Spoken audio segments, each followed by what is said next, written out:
in 15 seconds. 10, 9, 8.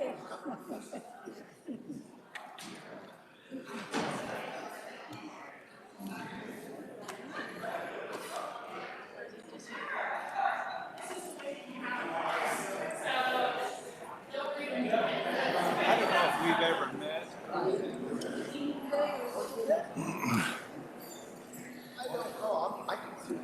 Good morning. Hi. Good morning. How are you? Mr. Chairman. There he is. You're the key. When you come and sit down, we can start. Is that it? All right. How you been? Good. You? Swimming, I know. I told somebody, I said, we'll be in full load by January. We're gonna ramp. Priming the pump. I know. Well, I guess Terry gave me this. Yeah. Oh, this is the list. All the allergy folks. I know we've got wishing it was Minix free, so at and least just one good freeze. I have on WebEx for sure. That's the ones I've heard from. I assume everybody else will be. So Dominican does also dry, but Yeah. WebEx. we haven't figured out what he's allergic to. Yeah. No, it looks no. At the end, we have people need some information. Oh yeah, and Jen Minix, he's getting over his whatever he caught. He wants to make sure it's here next week. I said that's fine. Well, good morning, committee and guests. Welcome to our interim. You have a seat and we'll be ready to start. I want to welcome everybody for our committee meeting. And I think we have a lot of good information out today and for everybody to take a look at and digest. And we want to get a head start going into the session with some of these issues. And so we have a few people that are absent and a couple that will be on WebEx. So we want to make sure we get everybody noted for eventually through the meeting here. So it says here, welcome introductions. Well, we got the welcome. So on the introduction side, I guess we'll go around the room for the committee members to tell your name and your district and where you live and how many pets you have at home. We're going to run a survey here while we're in the process. So, and I'll start, and then Dan Kirsch is my name. I live by Garden Plain. I'm in Senate District 26, and we have one dog. And we'll go to my left, the chairman of the House Ag Committee. Thank you, Mr. Chairman. Good morning. Ken Rogers from the 110th District. That is in Phillips County. And my wife is the proud owner of a miniature, I don't know, some dog that she got because I'm gone all the time. Representative Eric Smith from the 76th District down there in Coffee County, about an hour south of us. I own one purebred knucklehead. He's an American Bull Mastiff and a cat.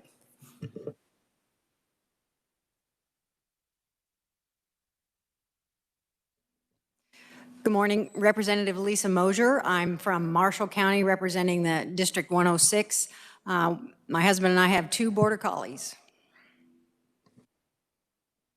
Good morning, Representative Joe Newland from District 13 down the southeast part of the state. And unfortunately, or fortunately, depends on how you look at it, we have 2 dogs and 3 new kittens in the house, most of the time anyways. Good morning, Representative Joe Syward. I represent Reno and Sedgwick County, both 101st District.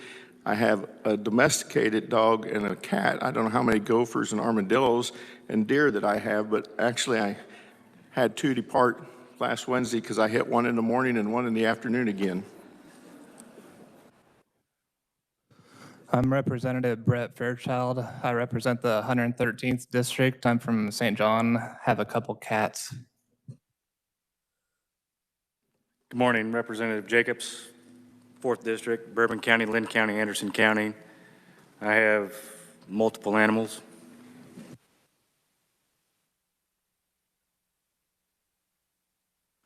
I'm Representative Jason Probst from Hutchinson. I have no official pets, but I sometimes feed stray cats. Good morning. My name is Representative Christina Haswood. I represent Kansas House District 10, which is Lawrence, Kansas, where I reside. Unfortunately, my dog passed away a couple of months ago, but I'm a really good pet sitter. Anybody wants me to watch their pet for like 20 bucks? Always down. Thank you. Representative Reese Shue. I live in Westwood, House District 25 in Johnson County. I have a dog, 2 cats, and a two-year-old toddler, and Representative Haswood is welcome to watch her anytime she wants. I'm Representative Linda Featherston. I represent the 16th District. I live in Overland Park, and I have just a little bit of Lenexa in my district, too. I have 2 of the cutest basset hounds you will ever meet, and I'll be happy to share pictures with anybody on the break. I'm Senator Marcy Francisco. I represent the 2nd Senate District. I live in Lawrence, and we share our yard with 3 chickens. We did let them in during Winter Storm Uri. My name is John Dahl. I represent the 39th District, live in Garden City. My wife has 2 cats and 1 husband. Senator Virgil Peck, Senate District 15, Montgomery County, Labette County, Neosho County, and southeast Kansas. I'm kind of a cat man. Cats don't slobber on you and jump on you so much as the dogs do, so I've got a couple cats that keep the mice and rats out of my house. My name is Mike Fagg. I represent District 14 of the Senate. I live in El Dorado. I had a Bichon for 17 years and lost it about 6 months ago, like family. But my daughter has a dog named Charlie that I actually babysit for free. Larry Alley, I'm from District 32 in Winfield. And we've lost a couple cats and a dog, and so we have chosen not to replace them at this time. Senator Mary Ware, District 25 in Wichita. Currently, we have no animals living in our house, which is unusual for us, but I do have 2 adorable grandpups. Senator Alicia Straub, the 33rd Senate District. I live in Ellenwood. We have 3 dogs, 1 rescue, a little Chihuahua, who's kind of a little brother to my 3 daughters, and we have 2 Labrador Retrievers, and we feed a number of cats.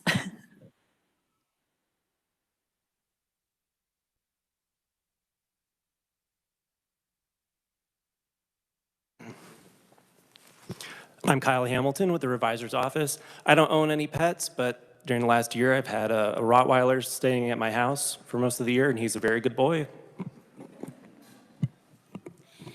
Terry Bernatus. Our last cat passed away about a year ago, and we too decided not to have any more pets.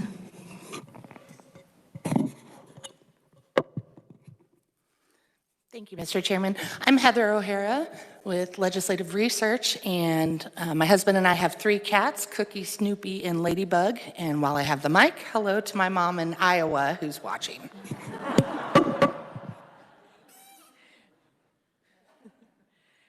Good morning. My name's Elena Rudder, and I am with Legislative Research, and I have 1 dog. His name's Winston, and he's pretty cute. Good morning. My name is Victoria Potts with Legislative Research. I currently have no pets, so if someone wants me to take a kitten or a dog that you're tired of, I will gladly take it. Thank you.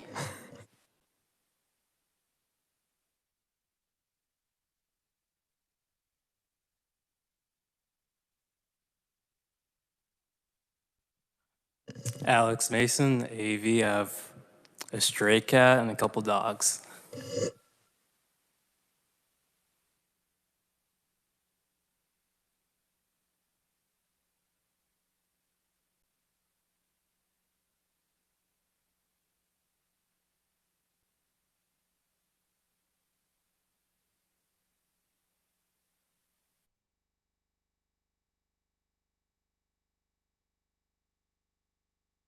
Right. So, and that's what we're going to do. So we're going to start now with the first topic. That's history and context of the Pet Animal Inspection Program. And we're going to have Elena Rudder help us explain that. Thank you very much.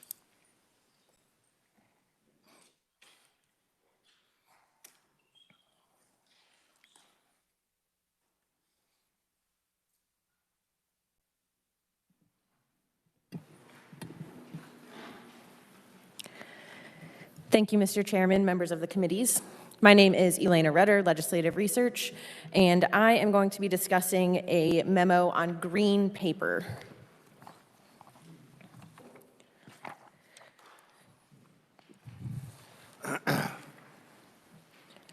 The Animal Facility Inspection Program regulates and inspects companion animal facilities in the state, and it covers any facility that's required to be licensed under the Kansas Pet Animal Act, and that includes animal breeders, hobby breeders, pounds, shelters, animal rescues, pet animal foster homes, pet shops, research facilities, distributors, and kennel operators.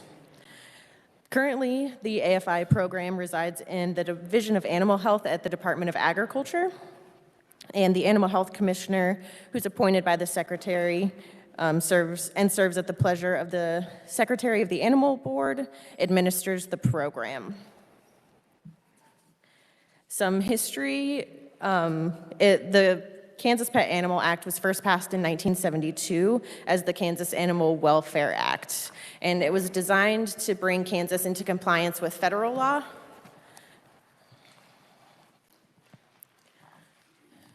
On the second page is some continued history. So in 1988, House Bill 2219 was signed into law, which amended the Kansas Animal Welfare Act and established the basic structure of licensing and inspection that we have today.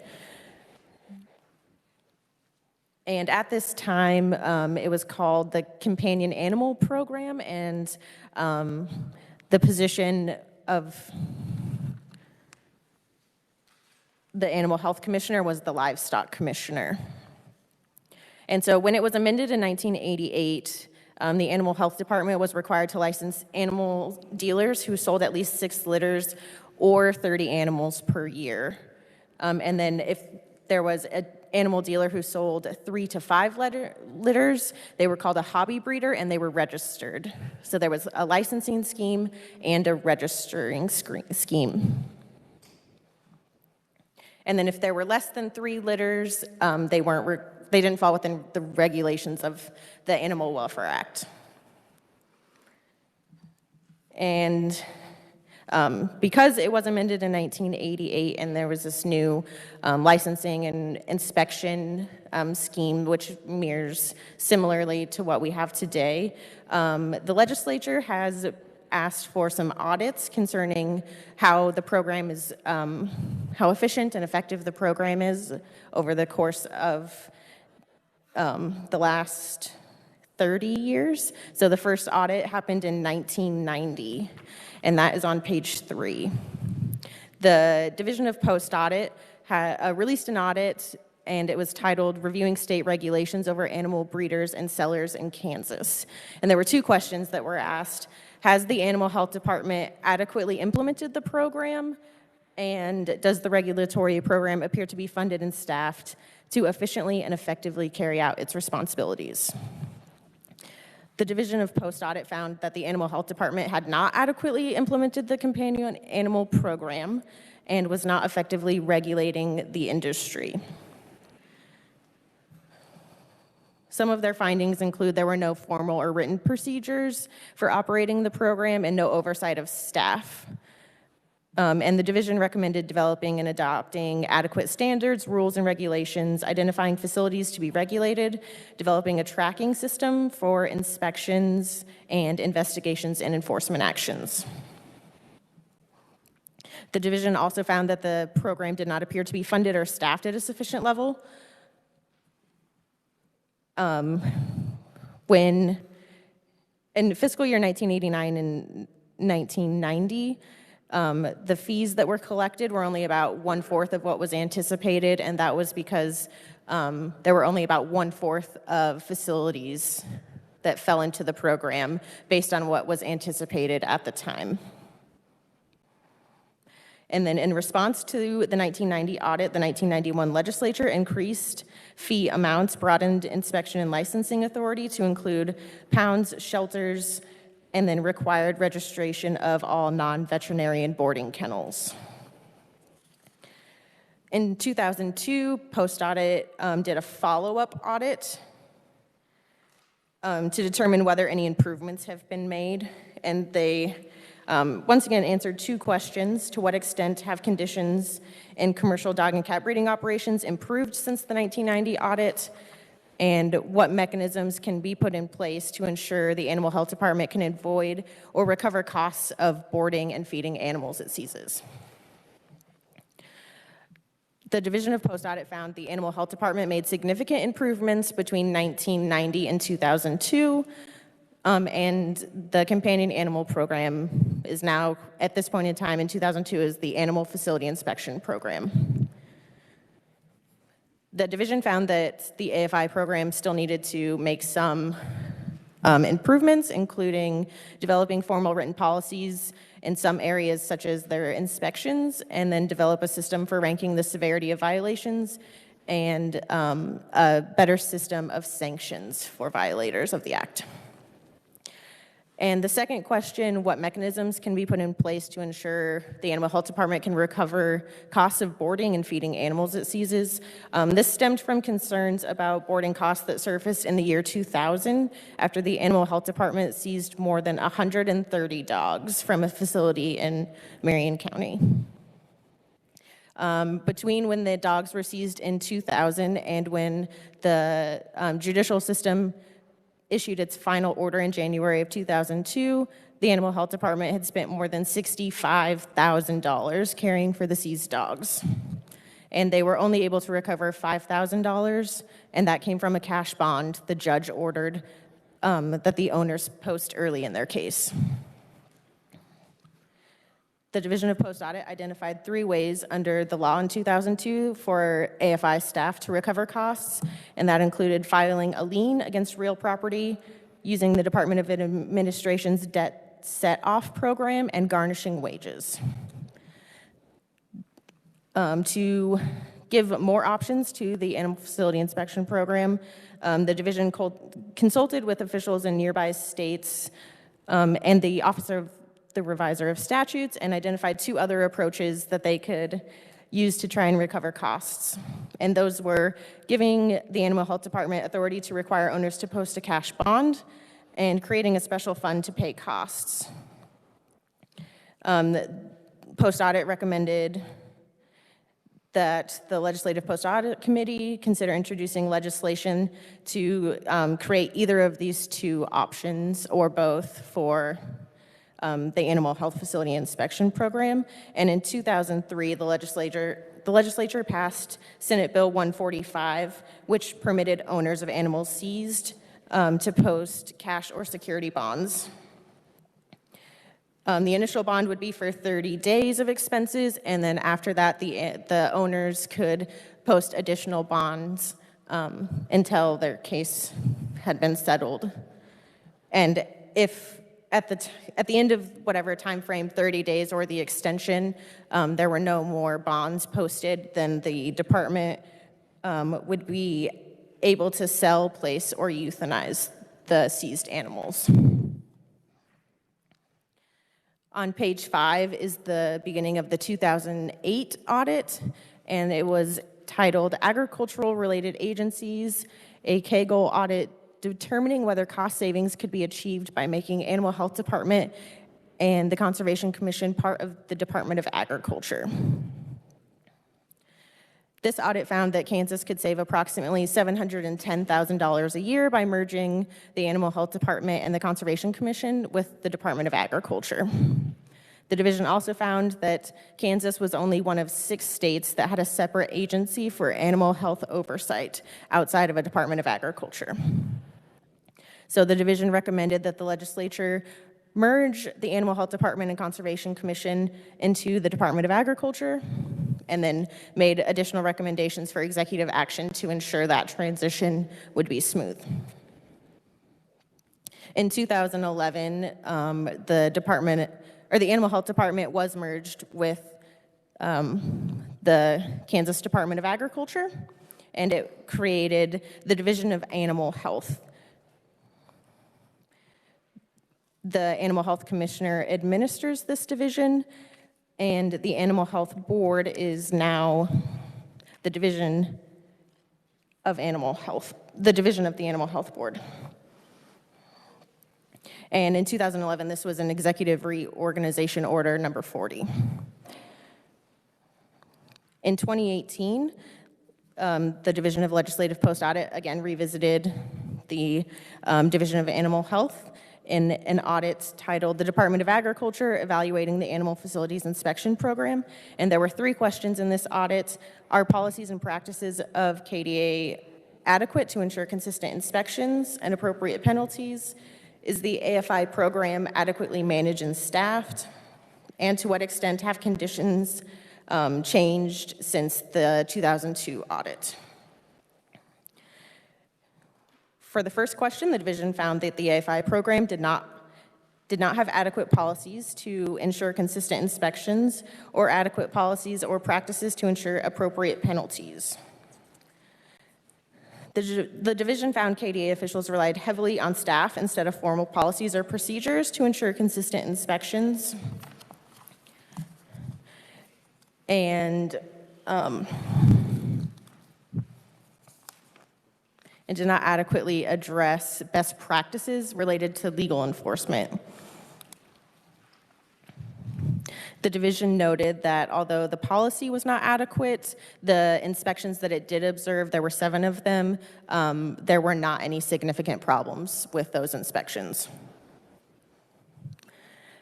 For the second question, the division found that some areas related to the AFI program management and staffing could be improved.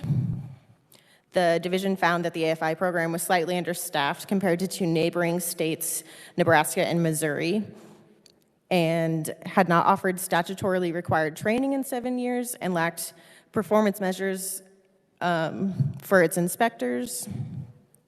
And one of the performance measures the audit discussed was a number of inspections that the inspectors should complete each year. The division did not find any program inefficiencies compared to a small sample of other states, though. And then finally, the division was unable to determine if conditions had changed since the 2002 audit due to a lack of program outcome data.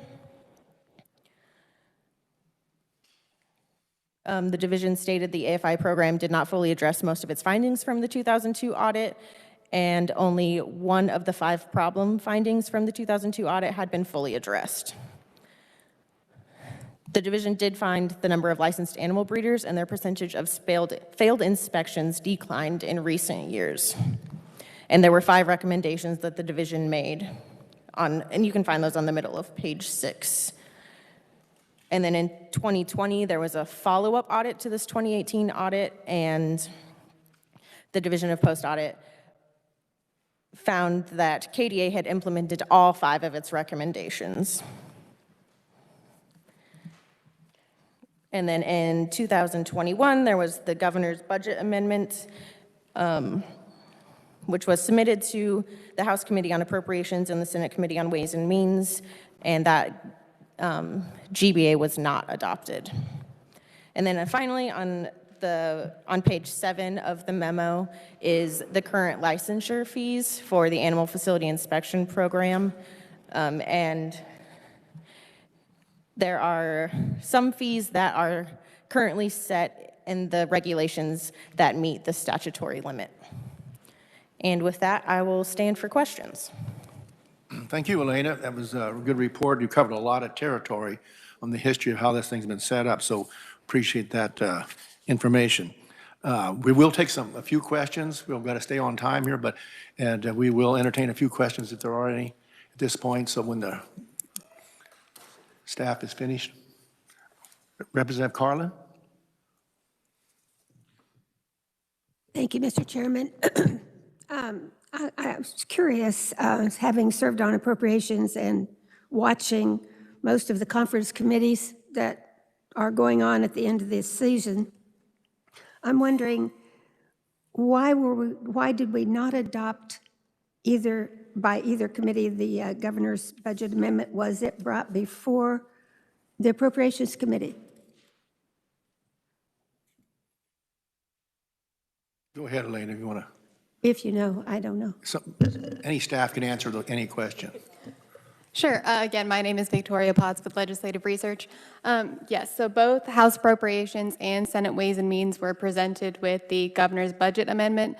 Both, not to put words in their mouths, but both committees felt that a move like creating a standalone division should go through the committee process, and so therefore recommended this committee review it or it go through the budget process this coming session. So they just felt like a GBA wasn't the appropriate method for creating a standalone division. Thank you, very Mr. much. Chair. I assume that it had something to do with the timing of the audit release, but thank you, Mr. Chair. Thank you, Victoria. Any other questions? Senator Ware. Thank you, Mr. Chair. In the 2018 post-audit, one of the findings was that they couldn't determine some things because of a lack of program outcome data. Are we collecting that data now so that we can make a determination as to how successful this is? Thank you, Senator. I'm not sure if we're collecting this data now, but I will ask and I will get back to you. All right, then we'll move on to the next presenter. Staff, Victoria Potts, Senior Analyst for Budget. Welcome to the committee. Thank you. So I will be presenting from the salmon-colored paper in front of you.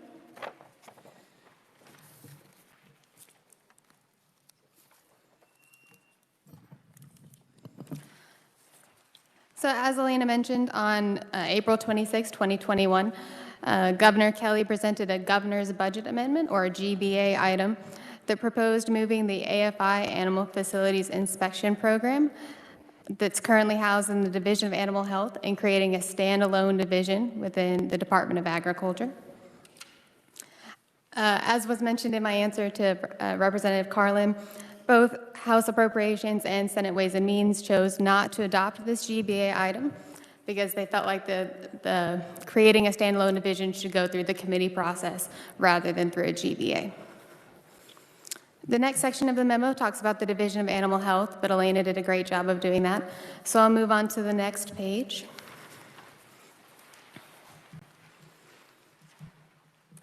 On that next page, under Animal Facility Inspection Program funding, so this section is going to talk about the current funding for the program.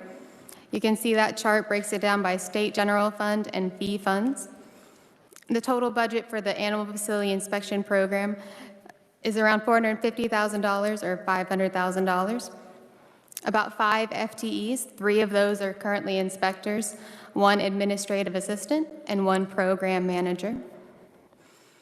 That state general fund money that you see is used entirely for salaries and wages for those 5 FTE positions. And salary and wages also makes up the majority of expenditures in general. About 80% of the program's entire budget goes to salaries and wages. The rest of it goes for things like travel, expenditures for those inspectors, rent for the program, and communication costs for those inspectors again. And I'll move on to the next page.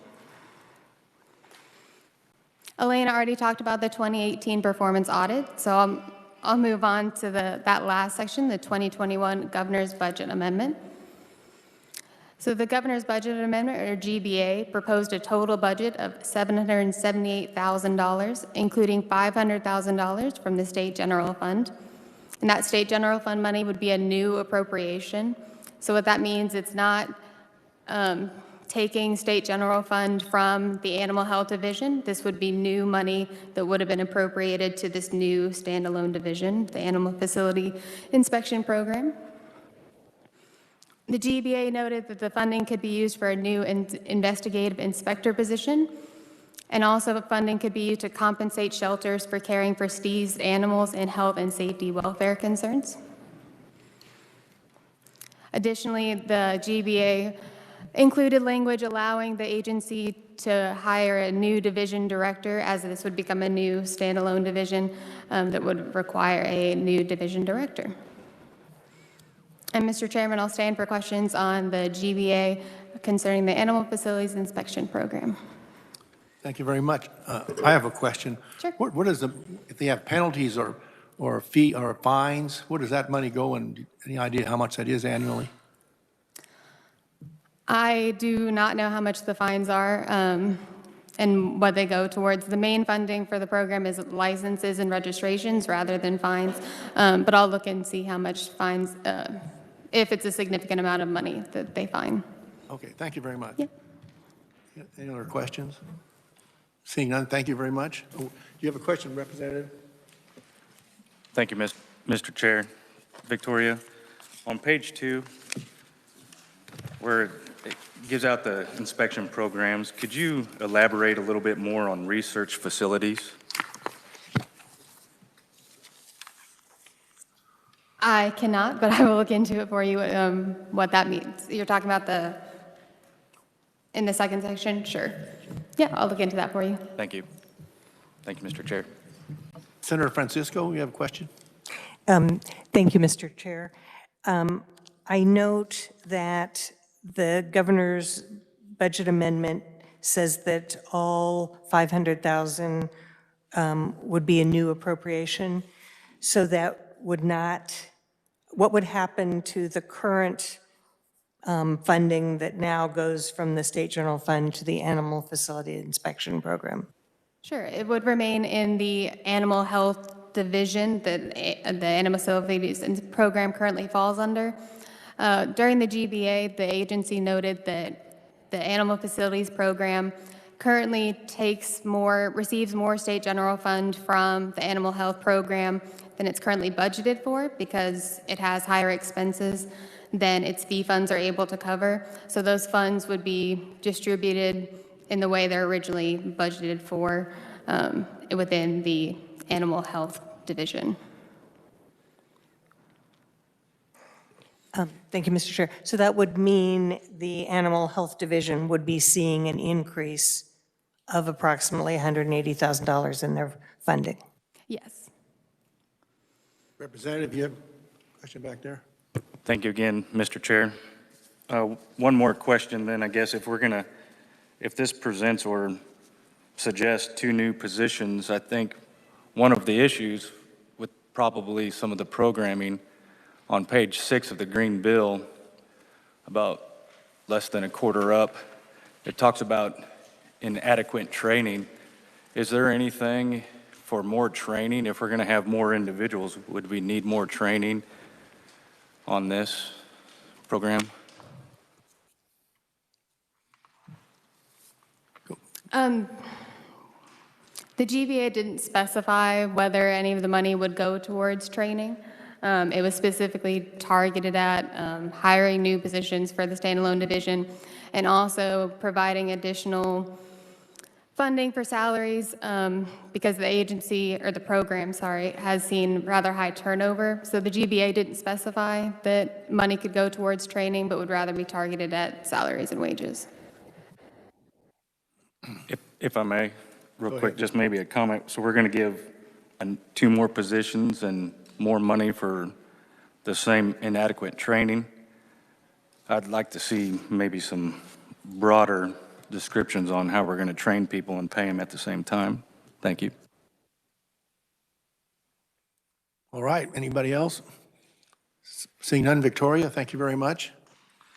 Next, we have laws and regulations, and that will be Kyle Hamilton. Welcome, come on, Kyle.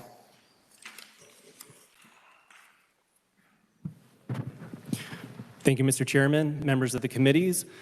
So I'm just going to give a brief overview of the actual text of the Pet Animal Act itself. This overview isn't going to be completely comprehensive, but it should hopefully cover the highlights. And you'll see in my memo that all the citations to statutes and regulations are hyperlinked, so please feel free to click on those and peruse the act and the regulations at your leisure.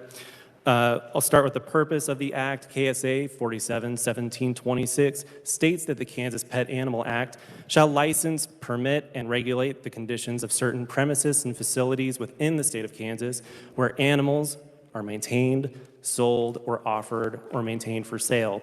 And you'll see under the definition of animals in that first footnote, the definition does not include horses, cattle, sheep, goats, swine, ratites, domesticated deer, or domestic fowl.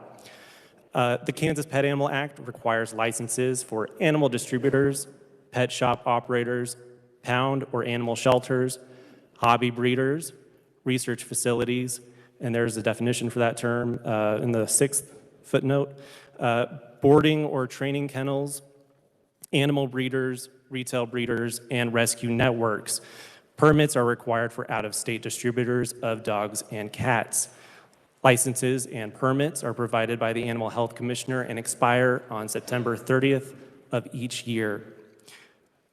For requirements, the Animal Health Commissioner may refuse to issue or renew or may suspend or revoke any license or permit for any of the reasons that are listed in KSA 471706, including when the feeding, watering, sanitizing, and housing practices at the licensees or permittees' premises are not consistent with the Pet Animal Act.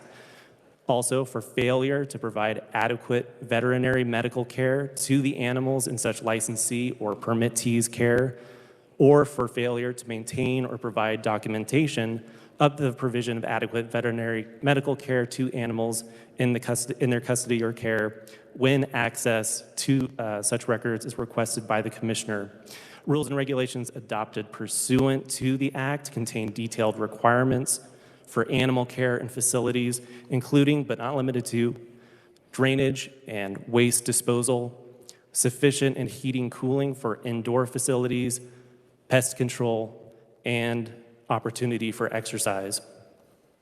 Any violation or failure to comply with any provision of the Act or any rule and regulation adopted thereunder constitutes a Class A non-person misdemeanor, in addition to or in lieu of any other civil or criminal penalty provided by law. The Commissioner, upon finding that a person has violated or failed to comply with any provision of the Act, may impose on such person a civil penalty not exceeding $1,000 for each violation, or require such person to attend an educational course regarding animals in their care and treatment. Under certain circumstances, animals under the care of such person may be seized and impounded. Inspections, the Kansas Pet Animal Act authorizes the Commissioner or the Commissioner's authorized trained representatives to conduct certain inspections. And these inspections can be divided into 4 different categories. Initial inspections performed prior to receiving a license or permit under the Act, routine inspections, follow-up inspections, and complaint inspections. Each application for issuance or renewal of a license or permit must be accompanied by the appropriate license or permit fee prescribed by the Commissioner. A fee of $200 is charged to any licensee, permittee, or applicant who requests an inspection of their premises. For any inspection, if the premises is not made available for inspection within 30 minutes of the arrival of the inspector, a $200 no-contact fee is charged. If a premises fails an inspection, such owner, licensee, or permittee is required to pay a $200 reinspection fee for any subsequent inspection. Fees collected under the Act are deposited into the Animal Dealer's Fee Fund and may only be used to administer and enforce the Kansas Pet Animal Act. KSA 471725 established the Kansas Pet Animal Advisory Board, consisting of 10 members appointed by the governor. The board is required to meet at least once per calendar quarter and has the following duties. 1, to advise the Kansas Animal Health Commissioner on hiring a director to implement the Kansas Pet Animal Act. 2, to review the status of the Kansas Pet Animal Act. 3, to make recommendations on changes to the Kansas Pet Animal Act. And 4, to make recommendations concerning rules and regulations for the Act. The Kansas Pet Animal Advisory Board is separate from the Kansas Animal Health Board. The Kansas Animal Health Board consists of 9 members appointed by the governor and is required to serve in an advisory capacity to aid the commissioner in determining policies and plans relating to the commissioner's office. Additionally, when the position of Animal Health Commissioner becomes vacant, it's the Animal Health Board that's required to submit 3 nominations to the secretary, and the secretary must pick from one of the nominations to fill the position. With that, I'll be happy to stand for any questions. Okay, thank you very much, Kyle. Any questions for Kyle? Oh, here we go. Representative Seibert. Thank you, Mr. Chairman. Thank you, Kyle. Just out of curiosity, do you have any idea what the what do you call them, contract inspection fee for re-inspections? You know how much that generates a year by any chance? Would you have any idea?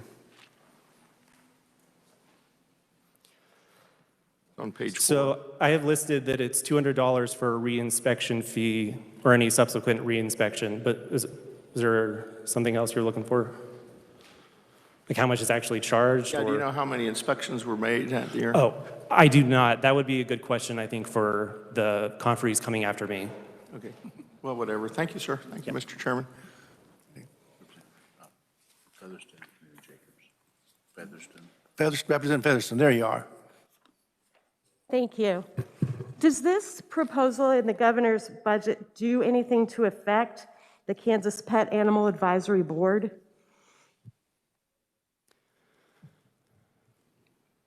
It would not necessarily affect its duties, as far as I know. It doesn't affect any of the statutory requirements of the board. It would just change the division that it is advising. Thank you. So the board would still be, in effect, performing the oversight duties? From what I understand, yes. Representative Jacobs, you have a question? Yes, sir. Thank you, Mr. Chair. Thank you, Kyle.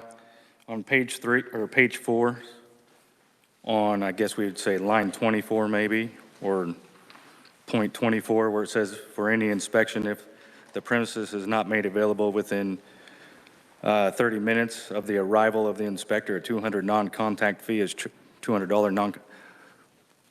Is there any warning, or just somebody can just show up, knock on the door, nobody's there, sorry about your luck, and post something, or? In statute, for an initial inspection fee for someone who is not currently licensed, the inspector is given discretion to give notice.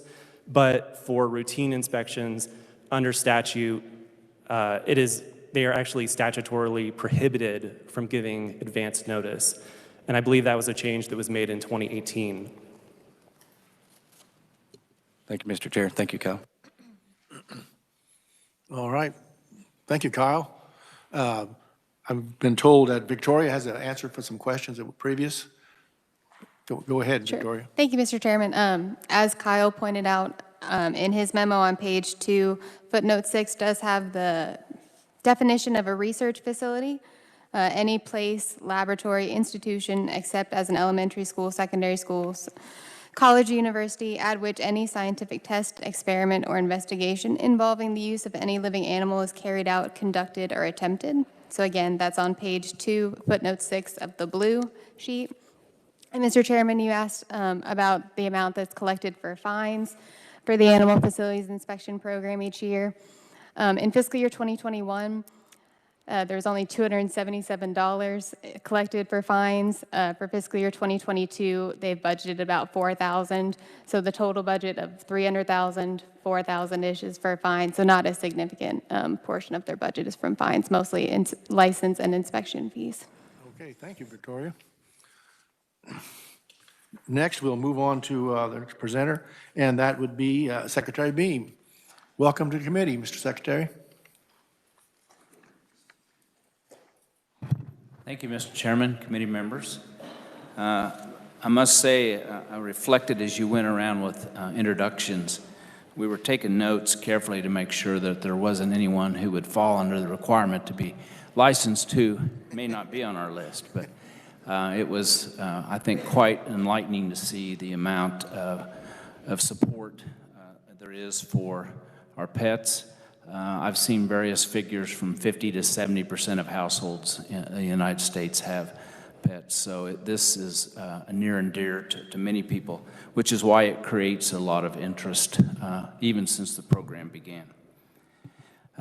Some of this will be duplicative of what your quite able staff has put together, but again, the Animal Facility Inspection Program is within the Division of Animal Health and is charged with regulating companion animal facilities in accordance with the Kansas Pet Animal Act. It requires us to license and inspect all dog and cat breeders who produce, offer, or sell 3 or more litters per year, pounds and shelters, animal rescues, pet shops, research facilities, in-state and out-of-state distributors, and boarding facilities.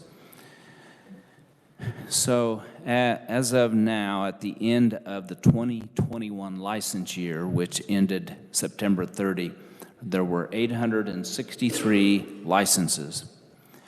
So far, 786 have renewed their license for 2022. Inspections are conducted on a performance-based system, as was indicated in the regulations that were submitted.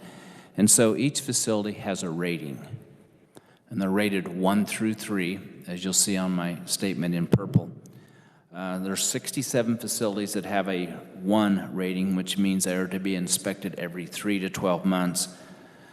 78 of them have a rating of 2, and 699 have a rating of 3. So you can see most of our facilities fall in the rating 3, which means we'll inspect every 15 to 24 months. So based on this, the FI averages 584 routine inspections every year. The other type of inspections include initial inspections of new facilities, re-inspections of facilities with recent unsatisfactory inspections generated by complaints, facility closure inspections, and inspections by request of the facility. So in 2021 license year that ended on September 30, we had performed 853 inspections with 3 inspectors, which averages 284 inspections a year. Now, we have authority for 6 full-time positions. 3 inspectors, 1 investigator, administrative assistant, and a program manager. Today, 3 of those positions are filled. We have 2 inspectors and 1 administrative assistant. Staffing of this program since the beginning, or at least in the last 20 years, has been a challenge. So as previously was indicated, the program is funded primarily from 2 sources. One would be license fees, and the other is the state general fund. So recently, budgeted expenditures exceeded what these 2 primary funds could cover, and there have been funds budgeted from other Division of Animal Health funds. Table 1 shows these budgeting. It's kind of an extension of what Victoria gave you. So you'll see that this includes FY22 budgeted and FY23 budgeted. This is not necessarily actuals for 22 and 23. So we are sharing with you an advanced look of what we have, as an agency, have submitted for FY 2023. So you will see that what we submitted is 181 general fund, 240 dealer fund. But I think what's important to note is there's about, the 1,843, the 67,000, and the 6,000 are not fees that really directly relate to this program. So one of the things, this is budgeted. So one of the things I'm going to do when I go back is work with our CFO and look at actual for FY 2022.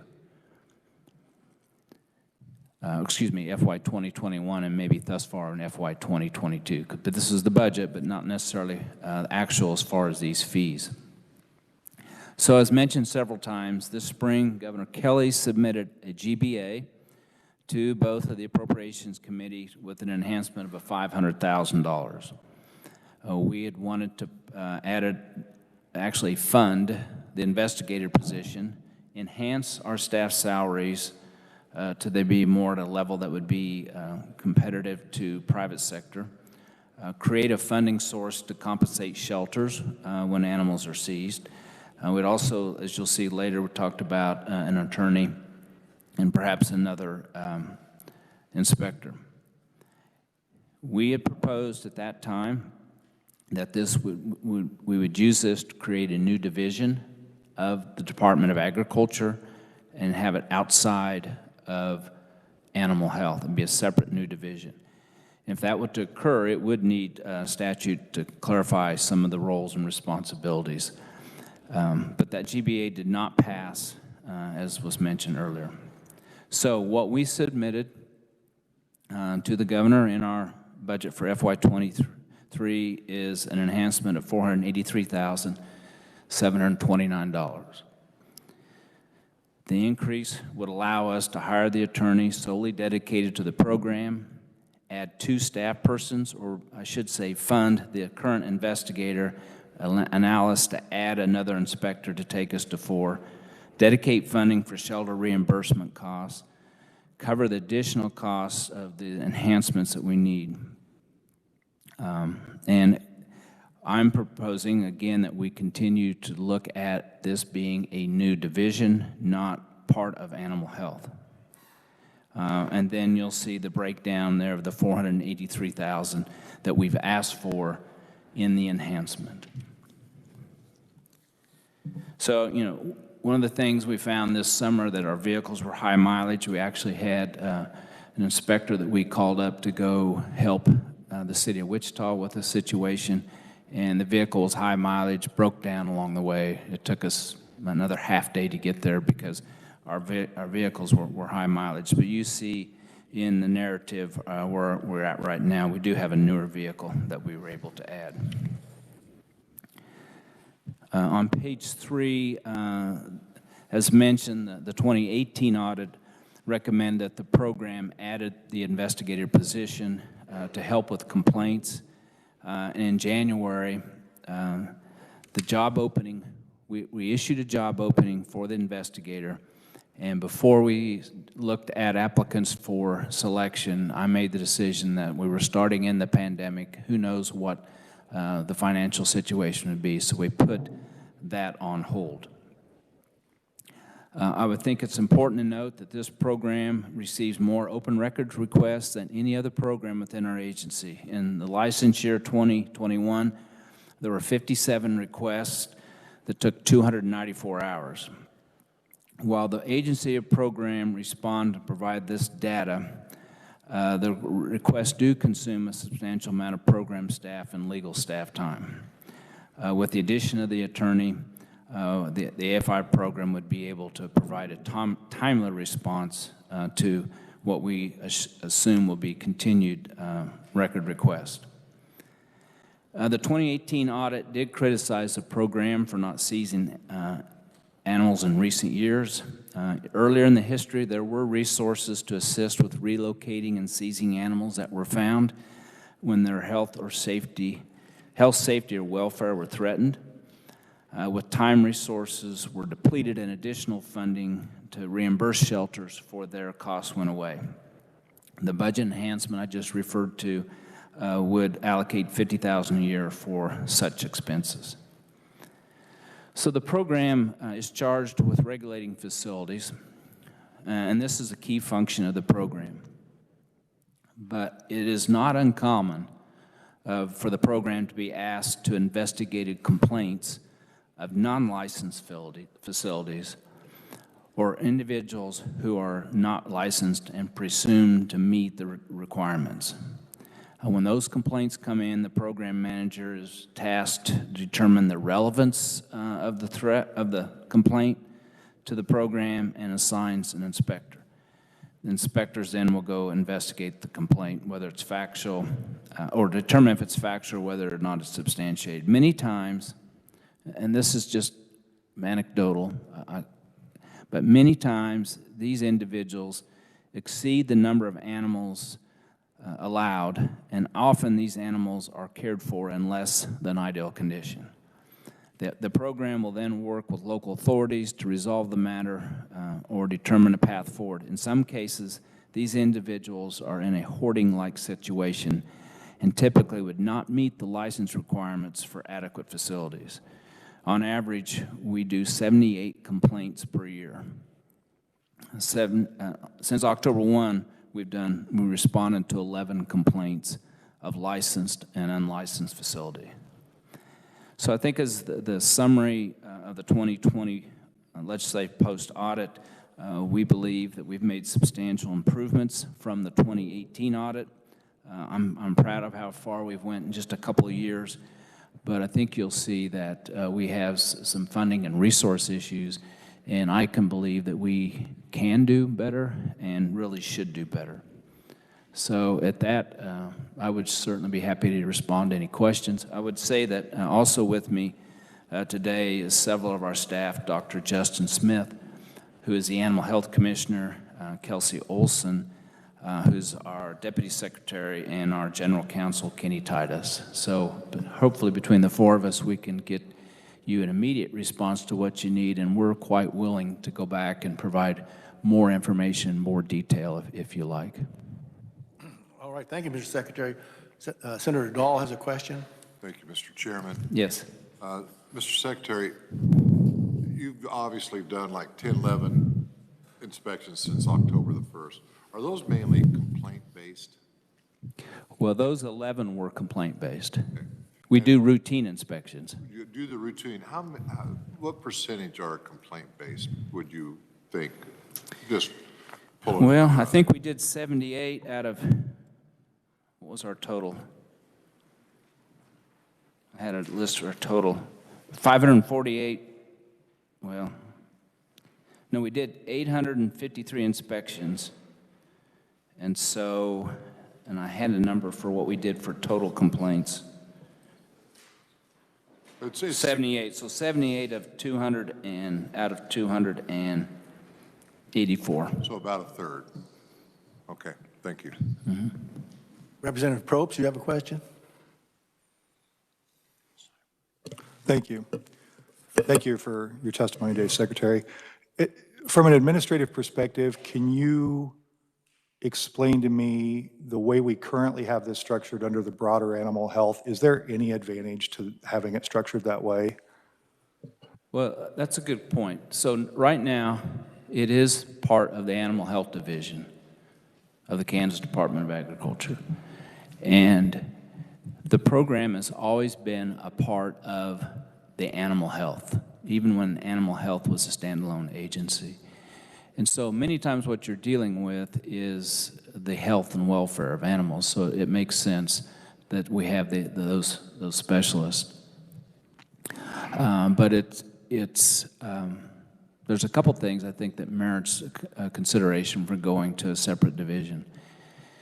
Number one is the track of funding. I mean, I'm going to hear from folks on that list who have been paying fees that we've been using to support this program. And I'm embarrassed and somewhat frustrated that I've let this go on, because we've looked at the total budget and we've tried to, put out the fires and do a better job. But that just underlines that if you have a separate division, those type of delineations are much easier to keep track of. And it's a program that creates a lot of attention, gets a lot of interest noted by the number of open records requests. And so I think we need a person there that in charge that's like a division director that has this, the skill set that can work with the rest of the staff and take some of the load off of our animal health commissioner. You're going to hear from him later today, but we need to put a lot of emphasis and keep focus on foreign animal diseases and other threats to our livestock sector. And by having a separate division, the Animal Health Commissioner doesn't have to worry about working on Pet Animal Act and the livestock sector. So I think its time has come to separate this as a division within the Department of Agriculture. You know, the attorneys will be, even though we envision having a dedicated attorney, they would still be on our attorney staff.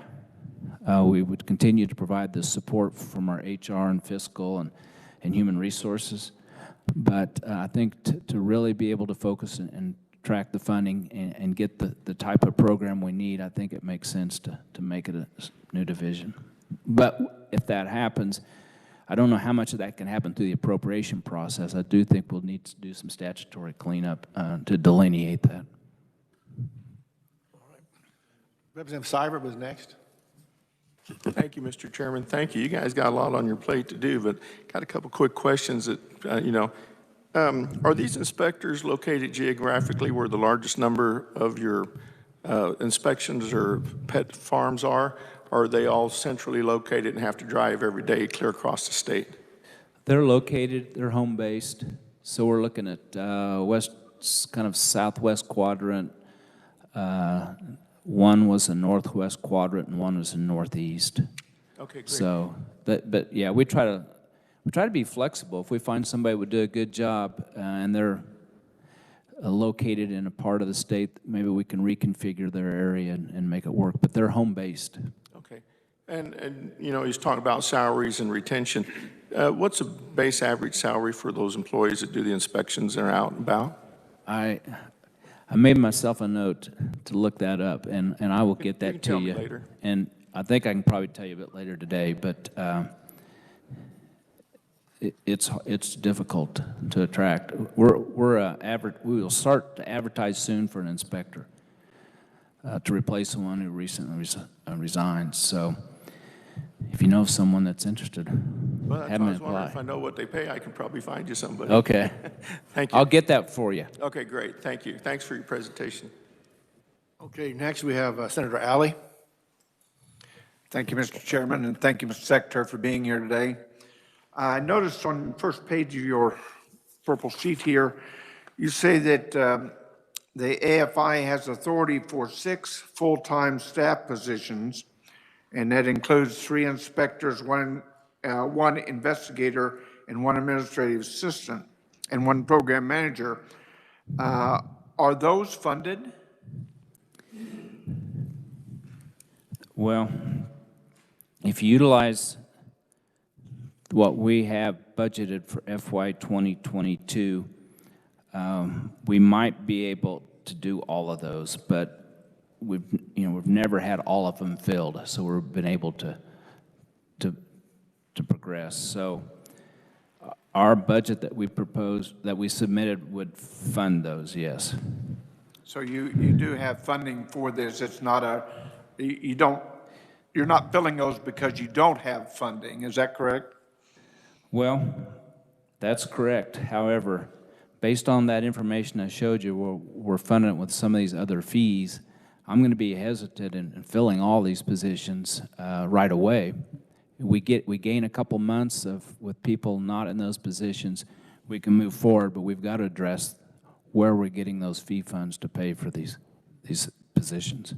And if we separate this as proposed, what happens to those inspectors?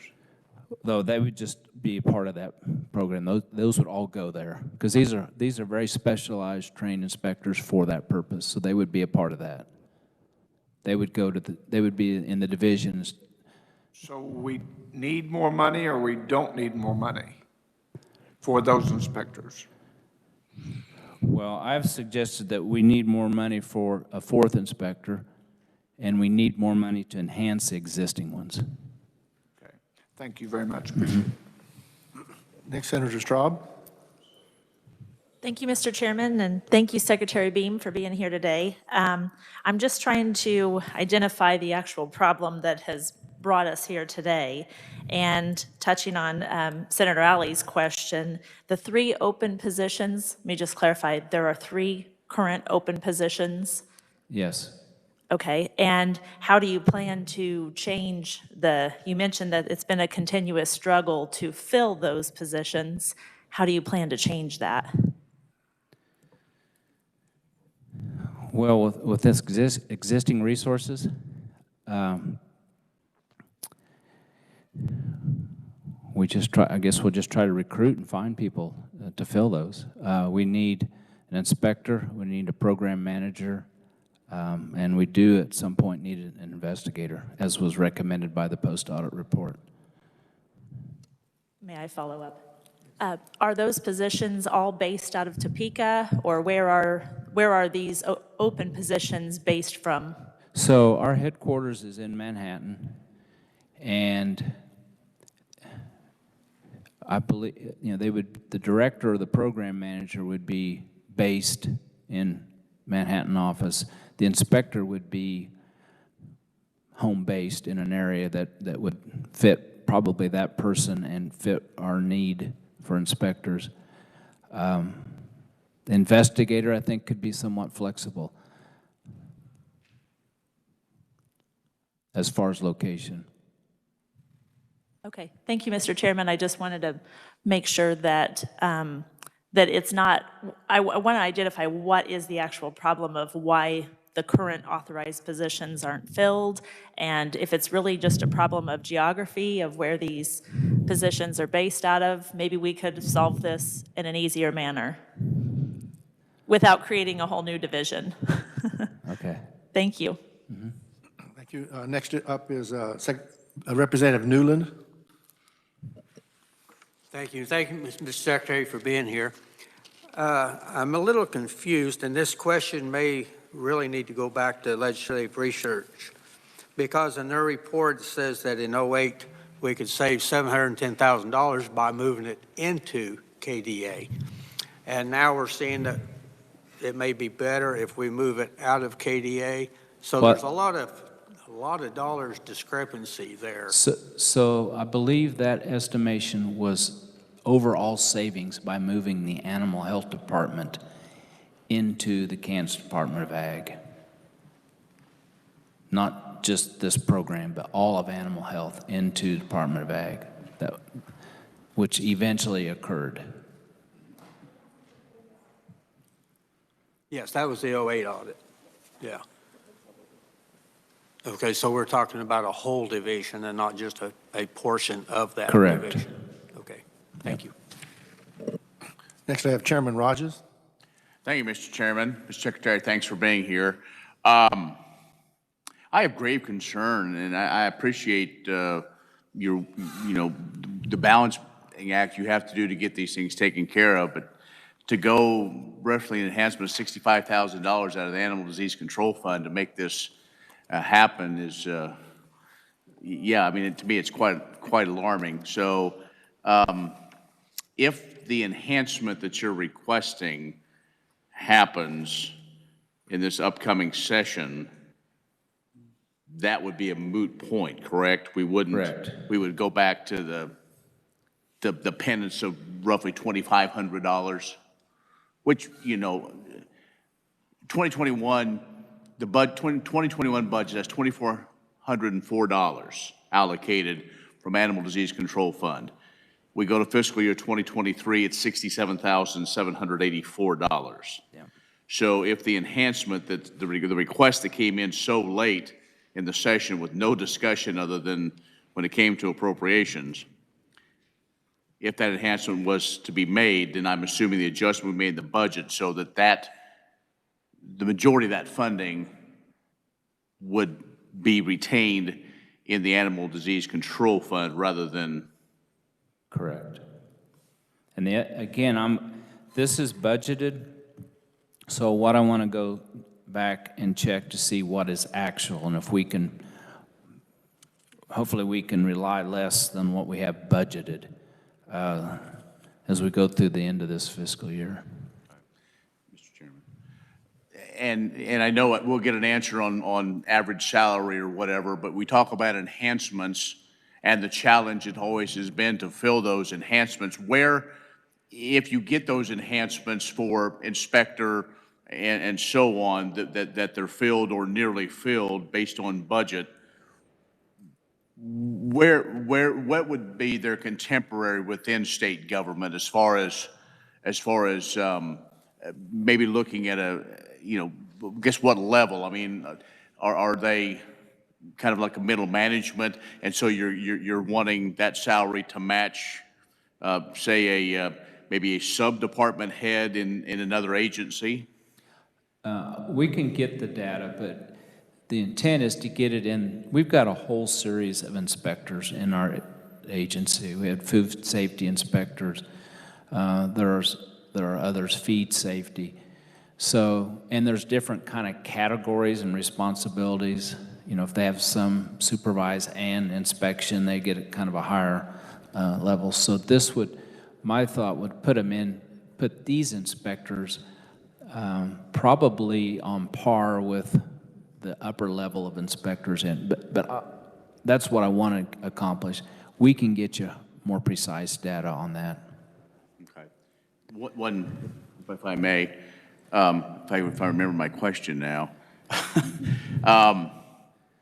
it's somewhat along the same line of funding.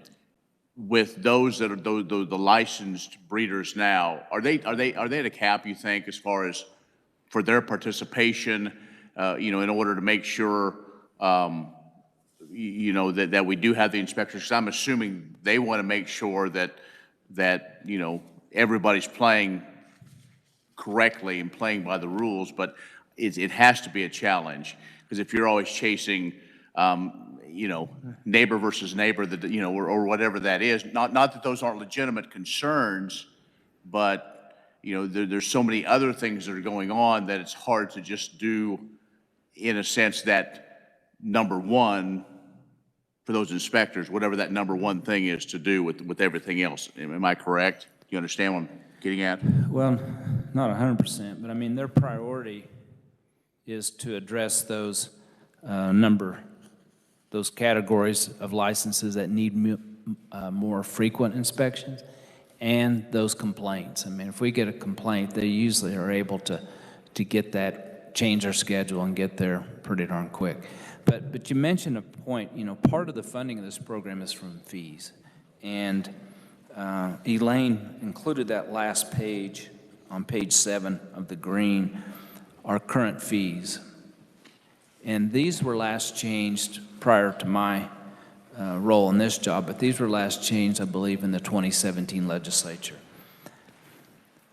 You be the judge. I would contend some of these fees are pretty high, and I'm not willing to go to the legislature at this point and ask for an increase in fees, because I think in relative terms that these fees are high.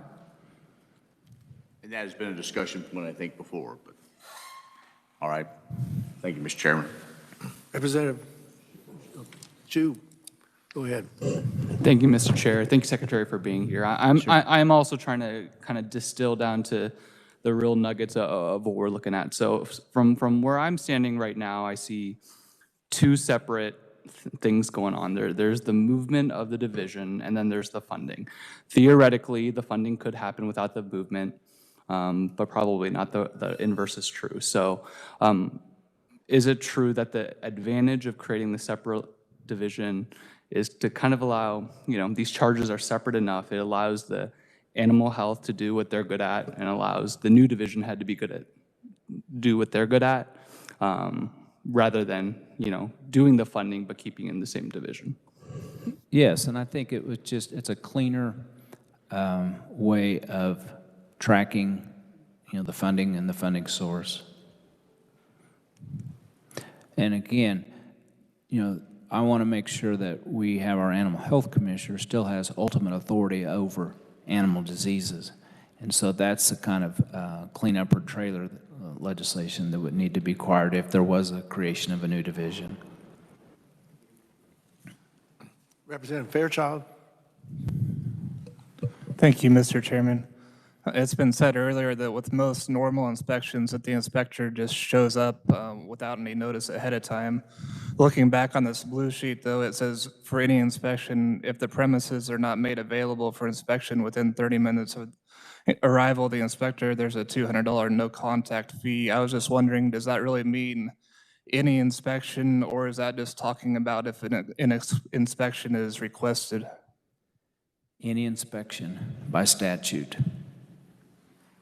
Now, on the license, the renewal, the licensee has the ability to say what days of the week or part of the days they're available. But we are, by statute, are prohibited from contacting in advance. And if they show up and during one of those time frames that's designated and aren't able to, they get a call, if they're not able to be there in 30 minutes, by statute, we're required to issue a $200 penalty. But they do get a call before they actually arrive at the facility? No, after they get to the site, they ring the door, knock on the door. If they don't show up, they'll give them a call. And if they're not able to get there within 30 minutes, they're issued a fine. That help?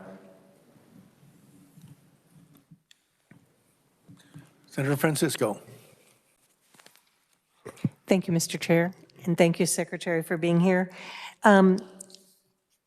My understanding of the two programs is that the animal inspection often has costs for seizing animals and taking care of them that we have constituents who would like to see happen. I know that a lot of my constituents are very concerned about that health. That's different from some of the actions for the livestock brand fee fund or the others. So my understanding is your concern is that some funding from fees paid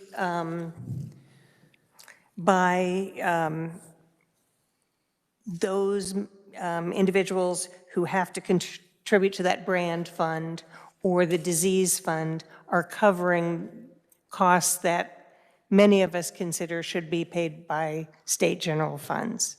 Maybe I wasn't clear about that. Yes.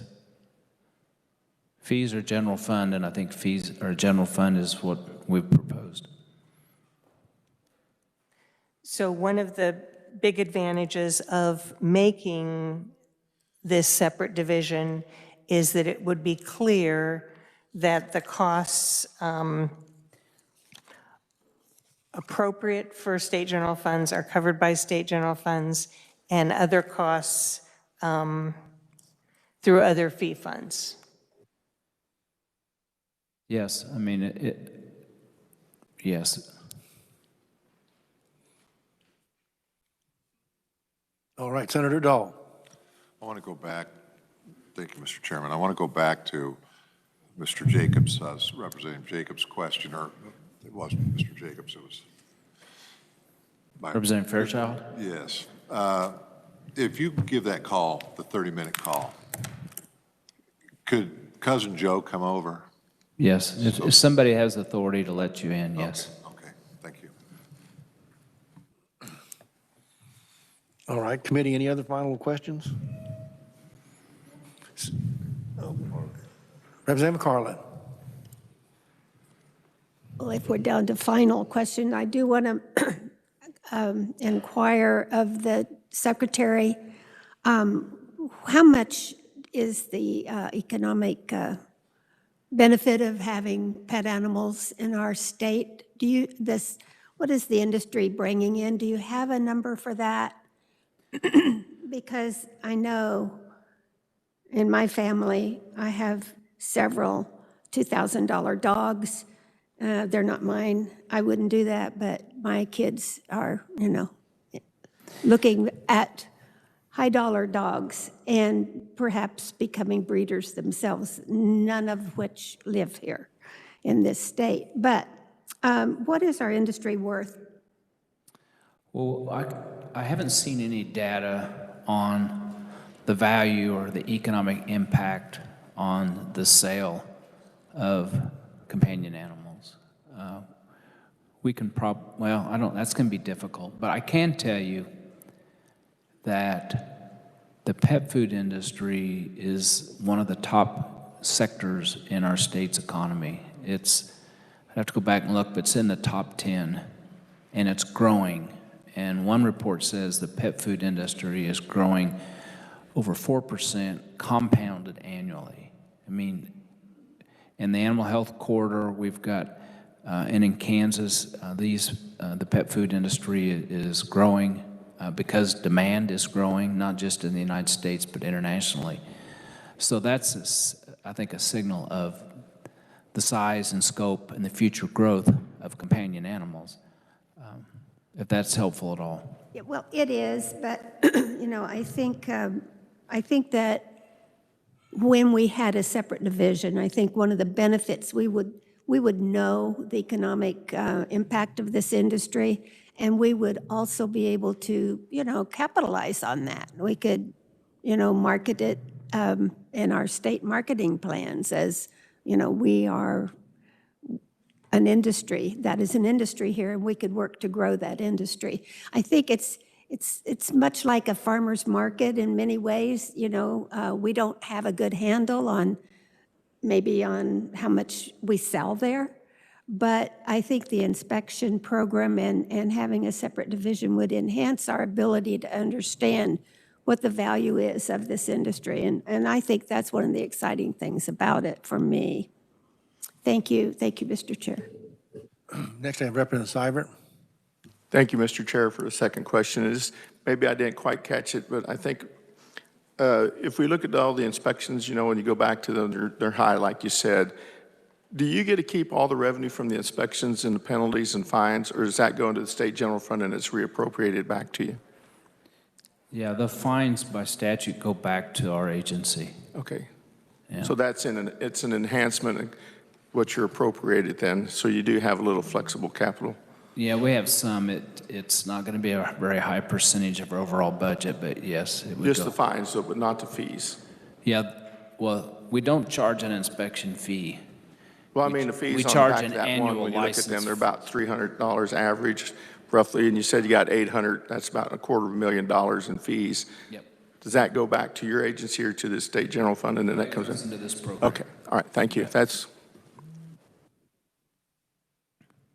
Okay, any other final questions? Not seeing any. Thank you very much, Mr. Secretary. Appreciate the report. Thank you. And we look forward to working you down the road here. Next up, we have Mr. Greg Smith from the Pet Industry Advisory Board, Animal Advisory Board. Welcome to the committee. Thanks for having me.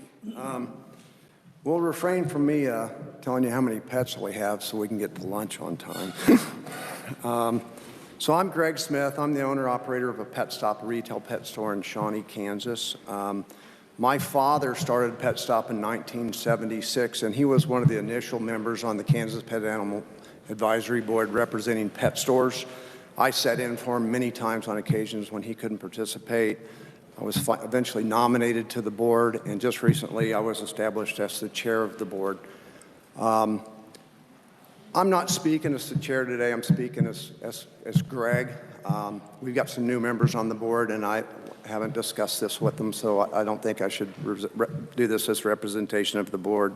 But the main reason I'm here is I want you guys, I hope you understand this, but I think the AFI, Animal Facility Inspections, is very important to our industry in the state of Kansas.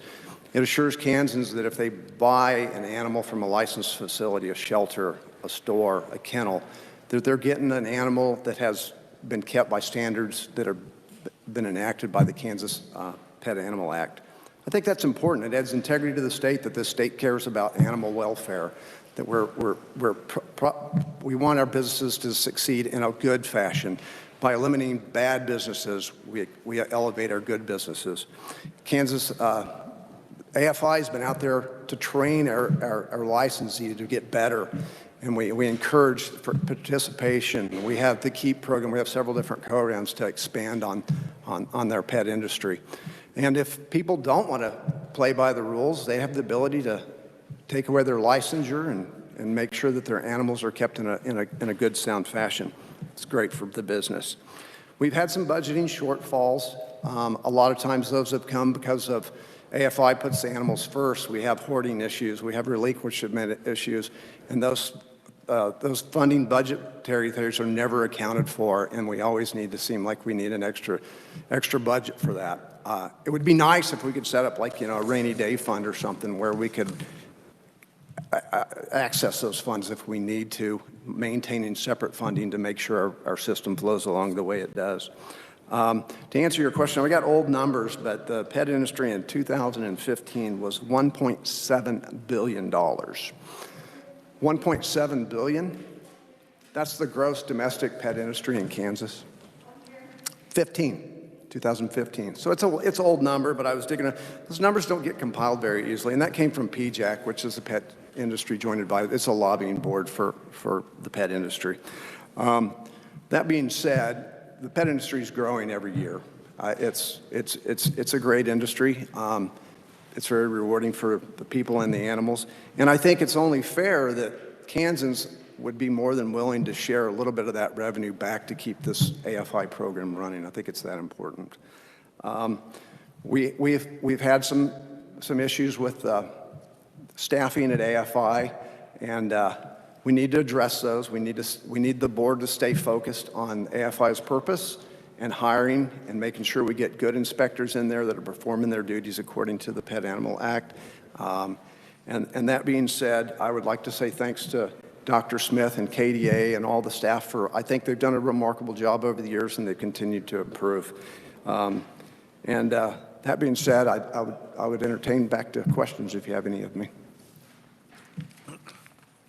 Committee, any questions for Mr. Smith? Representative Cashner. Thank you, Mr. Chairman. Close. And thank you so much, Mr. Smith. I'm seeing if you can answer this question. If not, someone else can. I was trying to look at the math of the trends of inspection data comparison to the complaint filed data for facilities. I'm kind of assuming this is to really put the barrier on like puppy mills and to keep those bad facilities out of this. So I think I'm trying to find like a data trend. I can't really find it in our materials, but an average of 584 inspections per year. And someone said about 1/3 of it's usually complaint-based. But looking at the testimony, it said 78 on average were completed throughout the year. So I was kind of seeing how many of those do you know, that are complaint, that have those concerns don't get inspected. And I assume that's because of there's only 3 inspectors, and I think division would help, right? Well, we've always had in place, but we haven't been able to facilitate an inspector, and their job was to go out and find non-compliant or people that should be licensed that aren't currently. Okay. And we just haven't had the funding is that correct? Funding to go out and hire that inspector position. People are free to call in on complaints, but a lot of people just quite frankly aren't aware of what the regulations are in this industry. I think there's a lot of that happens. And of those complaints, that 78 complaints, I'm not sure that all of them were founded. We have a founded and unfounded too, so a lot of those were unfounded or they didn't meet the jurisdiction. So just because there was a complaint doesn't necessarily mean there was a problem, I don't think. Okay. Do you see that trend continue to grow throughout the years of the complaints? No, I don't have the numbers in front of me right now, but I think they're fairly consistent, wouldn't you say, Doc? Yeah. Okay. All right. Thank you. Thank you, Mr. Chair. Any other questions? Yes, ma'am. Oh, Senator Francisco. Thank you, Mr. Chair. So my first question is really, do we have a copy of Mr. Smith's comments? Oh, I have rough notes if you want. I'm sorry, my first committee meeting. So I would appreciate having those in writing, but my other question really is for the committee. If Mr. Smith is not speaking as the chair of the Pet Animal Advisory Board, and I appreciate that because my understanding is that the board did not have a discussion or take a position on this, so that's very appropriate.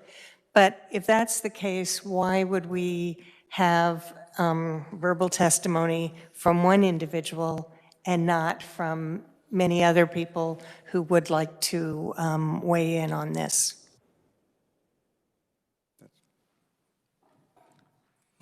Heather's going to straighten us out here. Thank you, Mr. Chairman. Senator, to be honest, I didn't know that he was not going to speak in his capacity as being a part of the board. That's a surprise to me. So had I known that, then we could have made different decisions. But we did allow folks to provide written remarks, and those are next in your packet. I believe we've received about 30. And so that, yeah, those are the written comments. I've also created a spreadsheet that lists out all the folks, their affiliation if known, and their location if known, if they provided that. So that's where we're at. And I did not receive any written comments from Mr. Smith, but we will get some and we will get those out to you.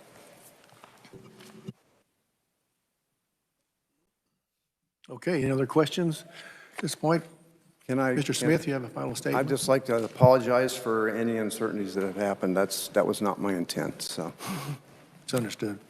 We were sent out, we weren't taking oral testimony for this meeting, so it was all to be written, and it is, and it's been collected. It's in our packets to review, so it's there if you want to see it. But thanks anyway. I apologize. Committee, that takes up our morning session, work we were going to do, and I'm thinking we could recess now, but I had an idea that, is there any presenters on the back page that would like to go now? That could go, and we would just get off a little earlier. It's not available until 1:30. Okay. What about Kelsey? Oh. Could the deputy secretary give her report now? Is that be too much of a crunch? And Dr. Smith, that's a notion. I mean, if you want to do it now, we could do that. Chairman, if I may, I'm Kelsey Olson. I'm with the Kansas Department of Ag. Dr. Smith is with us now, and he could present. I'd be happy to present, but there was a request from a legislator who'd be joining us in the afternoon for the wine piece. So, we're still meeting in the afternoon. yeah, we can start with Dr. Smith. Is that okay? Is that fine with you, Dr. Smith? Yes, sir, that is. I'm not sure if we've... I had Bill teed it up on the IT side. Okay. What did you say? Do you have a question? Well, my question, I didn't know if you had the slides or if there was handouts or how... Okay. Yeah. The information is on file. The maps and stuff is still in the process. All they have to do is set those up. If they can get them done in time, we'll do it. Otherwise, we won't. So we'll just pause here for a few minutes and make sure we can get that information. Sure. Thank you, sir. Okay. Okay.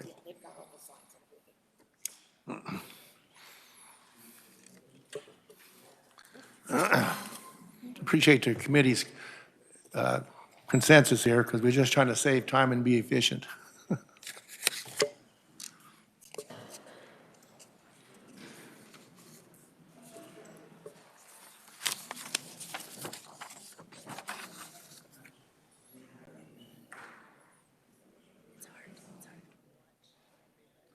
Especially when you can't see Well, Ken was keeping an eye out for me. down there. Okay, There good. it is. Trying to watch. Somebody just looked right there, or is it a timid yes or no? Yeah, you gotta kind of. Yeah, we've got your slides. No, I'm trying to listen. Sure. Digest everything. It took us 3 years to pass that pet animal.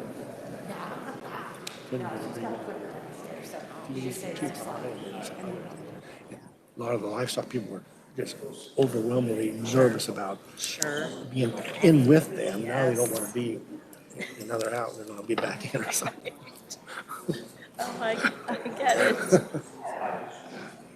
If we currently can't find people for 3 positions, how are we gonna staff a whole new division? If you're gonna staff it, you ain't gonna use the money or nothing. I think that, I would say. You know what's crazy? The price of dogs registered for purebred dogs has more than doubled in the last year and a half. Over doubled. Yeah. So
Say they're coming, they're ready to do it?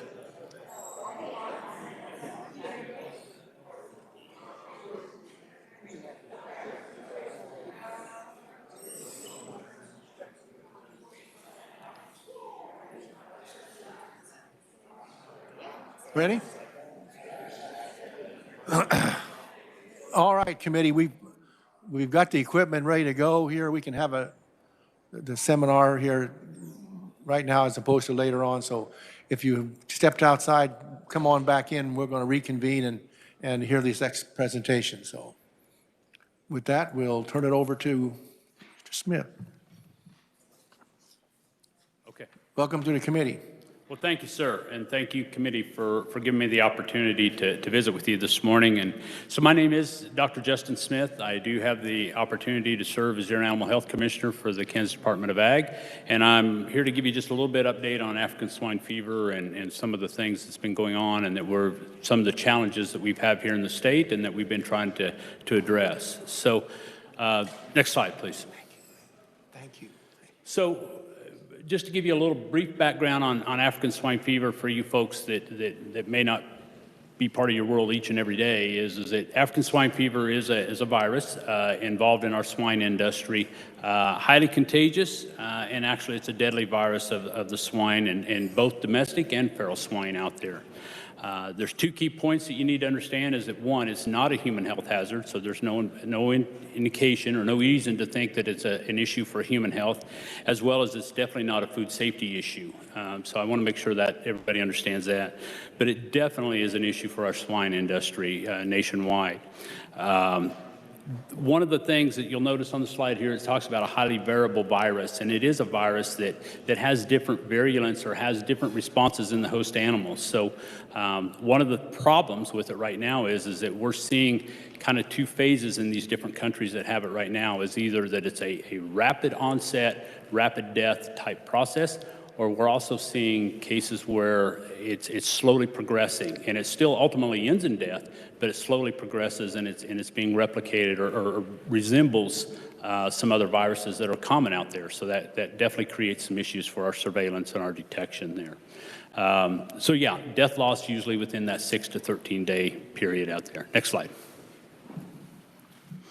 Some of the clinical signs, and I won't belabor them. I mean, it's kind of the same thing is that we will see these pigs start to go downhill. We'll start to see bloody diarrhea, and basically it's a hemorrhagic syndrome that it breaks down tissues and it breaks down organs to where they just kind of basically start bleeding and bleeding out. So we'll see the high fever, decreased appetite, everything that you would assume would be associated with a sickness. But one of the things that's really kind of pathognomonic or that is unique to African swine fever is this blotchy skin, where you'll see these large lesions of just red skin out there, and it's basically because of the hemorrhagic syndrome and they're bleeding out inside. We don't see survivors very often, but if it does happen, they can be carriers of this virus forever. And so it's obviously part of our response is to make sure any of these animals that have been exposed or any of these animals that are infected are disposed of properly so that they don't continue to propagate this virus. And to date, there isn't a vaccine out there. We don't have a vaccine. The promising thing is that USDA has got 5 different experimental vaccines on the market or on the horizon right now. Particularly one of them has shown great promise, and they've actually pushed it out. They can show that it's being capable of being commercially synthesized, and so there's going to be some continued work on seeing the efficacy of that. But it looks really promising if we can get it on the market here soon. Next slide. So a couple things as far as routes of transmission. So we think about direct contact as being the primary route of transmission on it, but honestly, probably our greatest fear is this indirect contact of a farm producer moving it from farm to farm, or a truck conveyance movement farm to farm, or having contact with infected bedding or infected products out of that swine facility. So there's been a lot of attention given to feed products. There's been some research out there that's shown that this virus can survive some of our normal processing and shipping components per se. So we import a lot of products out of Asia, out of China, that go into swine feed, and it's been shown experimentally that virus can survive that shipment process from China over here. And so definitely a concern and something that the industry is having to address of how do we source these products that we need and source them in a safe way and make sure that we can get them to be safe for our swine. So there's definitely that opportunity. Probably the other thing that's definitely on the horizon is this opportunity to infect pigs via garbage feeding. So today, state of Kansas does not allow garbage feeding on a commercial basis in the state of Kansas. It's outlawed, but there are other states that do. But more importantly, our foreign countries, it's a common practice that they feed meat-based, garbage-based feed to their pigs, and so as those products tend to come across, or those pigs come across, that's definitely a source of exposure that we know has probably happened. We'll talk a little bit about the Dominican Republic, but honestly, it's been proven that that's where their issues come from, was actually pigs being fed human garbage or food garbage that they were having access to. So we talked about the virus itself. The virus itself is very hardy. It's a tough virus to get rid of and kill. And so this slide is basically just an indication of how long it can last. There again, in the feces material of the swine, it can last up to days. We talk about some of the pork products can be 3 to plus months. Normal curing does not inactivate this virus, and so the curing process that we tend to use and these other countries use does not do that. And so importing that or people bringing those products into the States can definitely be a point of exposure for us. If it's positive, a pig that gets processed, that meat, that frozen meat, can actually harbor that virus for, they're saying, up to 3 years now. With that said, normal cooking processes and that take care of that virus, but the virus itself can be infective in that frozen meat if that carcass happened to be positive when they processed it. Next slide, please. So we talk about why is it such a big issue today, and because African swine fever has honestly been around forever, and it started out in Africa. It did make some exposure into Europe in the early 1960s, but more recently in 2007, the Republic of Georgia actually had a spread of this virus, and from this point on, it's kind of been endemic in that area. It's been in their feral swine, not feral swine, but their wild swine or their Russian boar population, and we're seeing that increased exposure today. Probably the biggest thing that brought it to the forefront, though, was when China broke in 2018. And just because of our trade abilities and the back and forth and the exposure there, that was a big deal. And so China, you've all read the press, is their hog industry has basically been decimated by African swine fever, and it's still going on. They're still finding new positives today on there. Not like they were at the beginning, but they still are. The one that really concerns us is in August of this year, the Dominican Republic samples were sent to Plum Island, and lo and behold, they were positive for African swine fever. So the Dominican Republic is positive now, as well as Haiti. And so that is a huge concern for us just because of the regionality. This is the first time African swine fever has been in the Western Hemisphere for at least 40 plus years. And so it's definitely an impact to us, and it's right outside our doorstep. And so there's some real efforts going on down there right now to try to get that under control. Unfortunately, it's not, they're not successful yet, and they're still seeing it spread. That's the unfortunate thing about African swine fever, is that any countries that's been impacted with it, we haven't been able to get a handle on it. And so a virus that's really tough to get on top of. Next slide. So a little bit more about the African swine fever in the Dominican Republic. We're daily getting new disease reports continue. There's been over 200, well, probably 300 reports of confirmed positives in the Dominican today. As well as in Germany, we're continually seeing that spread out of Europe of African swine fever. Russia continued breaks. So the largest commercial swine operations in Russia broke 2 weeks ago, and so they have it in their facilities today, which is my understanding. One facility was like 24,000 pigs that come up positive. So it's still running across Europe and impacting those facilities. And then obviously Asia's the 6 countries there that are, and China, like I said, is reporting new cases each and every day to us. And so with that being said, we also know that we're probably not getting a full picture of what's going on over there as well. So there's a lot we don't know about what's going on in those Asian countries. Next slide. So what are some of the things that we've done as well as USDA's done? And so in the past, honestly, African swine fever testing wasn't really truly allowed unless we truly had a foreign animal disease investigation, meaning that it had to be pretty symptomatic for us to even be able to request the test to be run.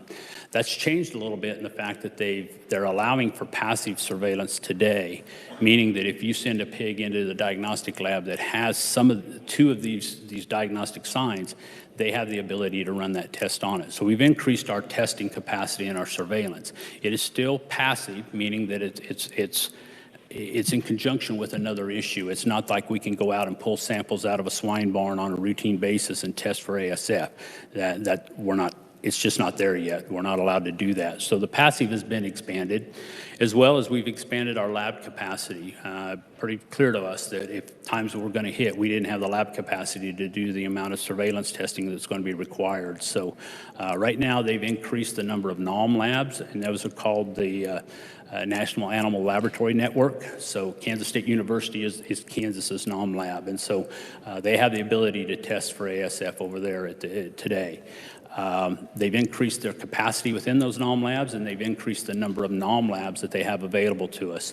Do we still have adequate capacity? Yet to be seen, depending on how big that outbreak would happen to be if we would ever to get it. But definitely one of our concerns is being able to surveil those farms and those movements and trying to keep continuity of business going adequately, because there is going to be a level of testing that's going to just be required on it. So fortunately we have a test, so and it's a good test right now. So continue to expand on that. So next slide, please. The other thing that USDA did right off the start was get the CBP or the Border Patrol ramped up in an effort to try to mitigate some of those impacts of what we talked about, those food products that might be brought in inadvertently or advertently from other nations. So this picture is somewhat dated, but this is one of the Beagle patrols that Center Border Patrol has expanded upon. They now have, I'd be wrong if I told you, but there's multiple dogs in these airports that are routinely sniffing out these products and trying to find these products, as well as they've increased the border screenings and that type of thing.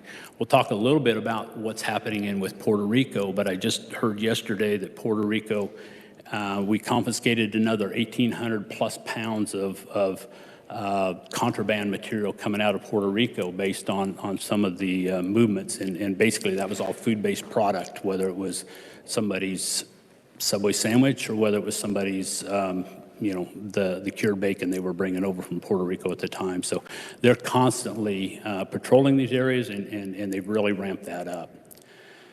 The other thing that's been done is that in an effort to try to maintain some level of continuity is that U.S. and Canada has already entered into an agreement that if ASF is found in a feral swine, not a domestic swine or a commercial swine, but a feral swine, that trade will still be allowed between the two countries. So the two countries have agreed that that's something that can happen, because we both know that getting it into a feral swine mean that we'll probably got it in there for a fair amount of time. And so how do we continue trade? And so if we can determine that it's not in any kind of domestic swine movement, they've willingly said we'll continue that trade opportunities.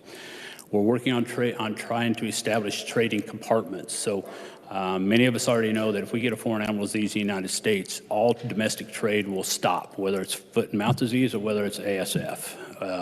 I shouldn't say domestic trade, international trade will stop. That basically that's off limits to us anymore. So an effort is out there to try to determine if there's a way that we can compartmentalize that positive region.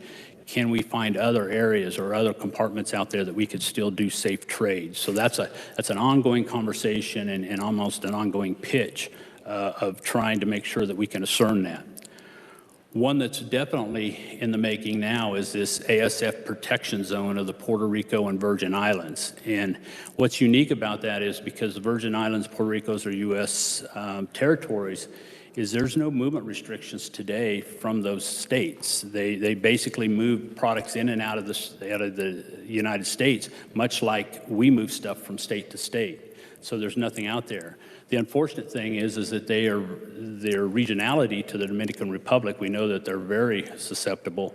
If they would happen to come up with a positive, the trade restrictions would encompass the entire United States as well.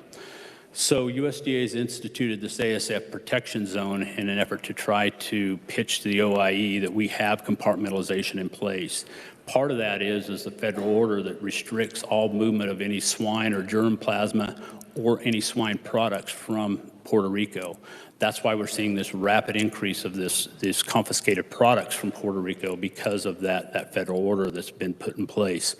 Continue to work on that. They're continuing to do feral pig removal, continuing to do feral pig surveillance over there, and they've increased their surveillance on the island, Puerto Rico and Virgin Islands at this point in time. So still a huge concern to us as far as our exposure to those states, those territories, and what would happen to them if they would happen to come positive, what would happen to our domestic swine industry. Next slide, please. So related to that, more in our backyard, is what have we been doing in Kansas, particularly in an effort to try to get prepared. So today, and it's continuing today, is that we work with our USDA Wildlife Services for feral pig removal.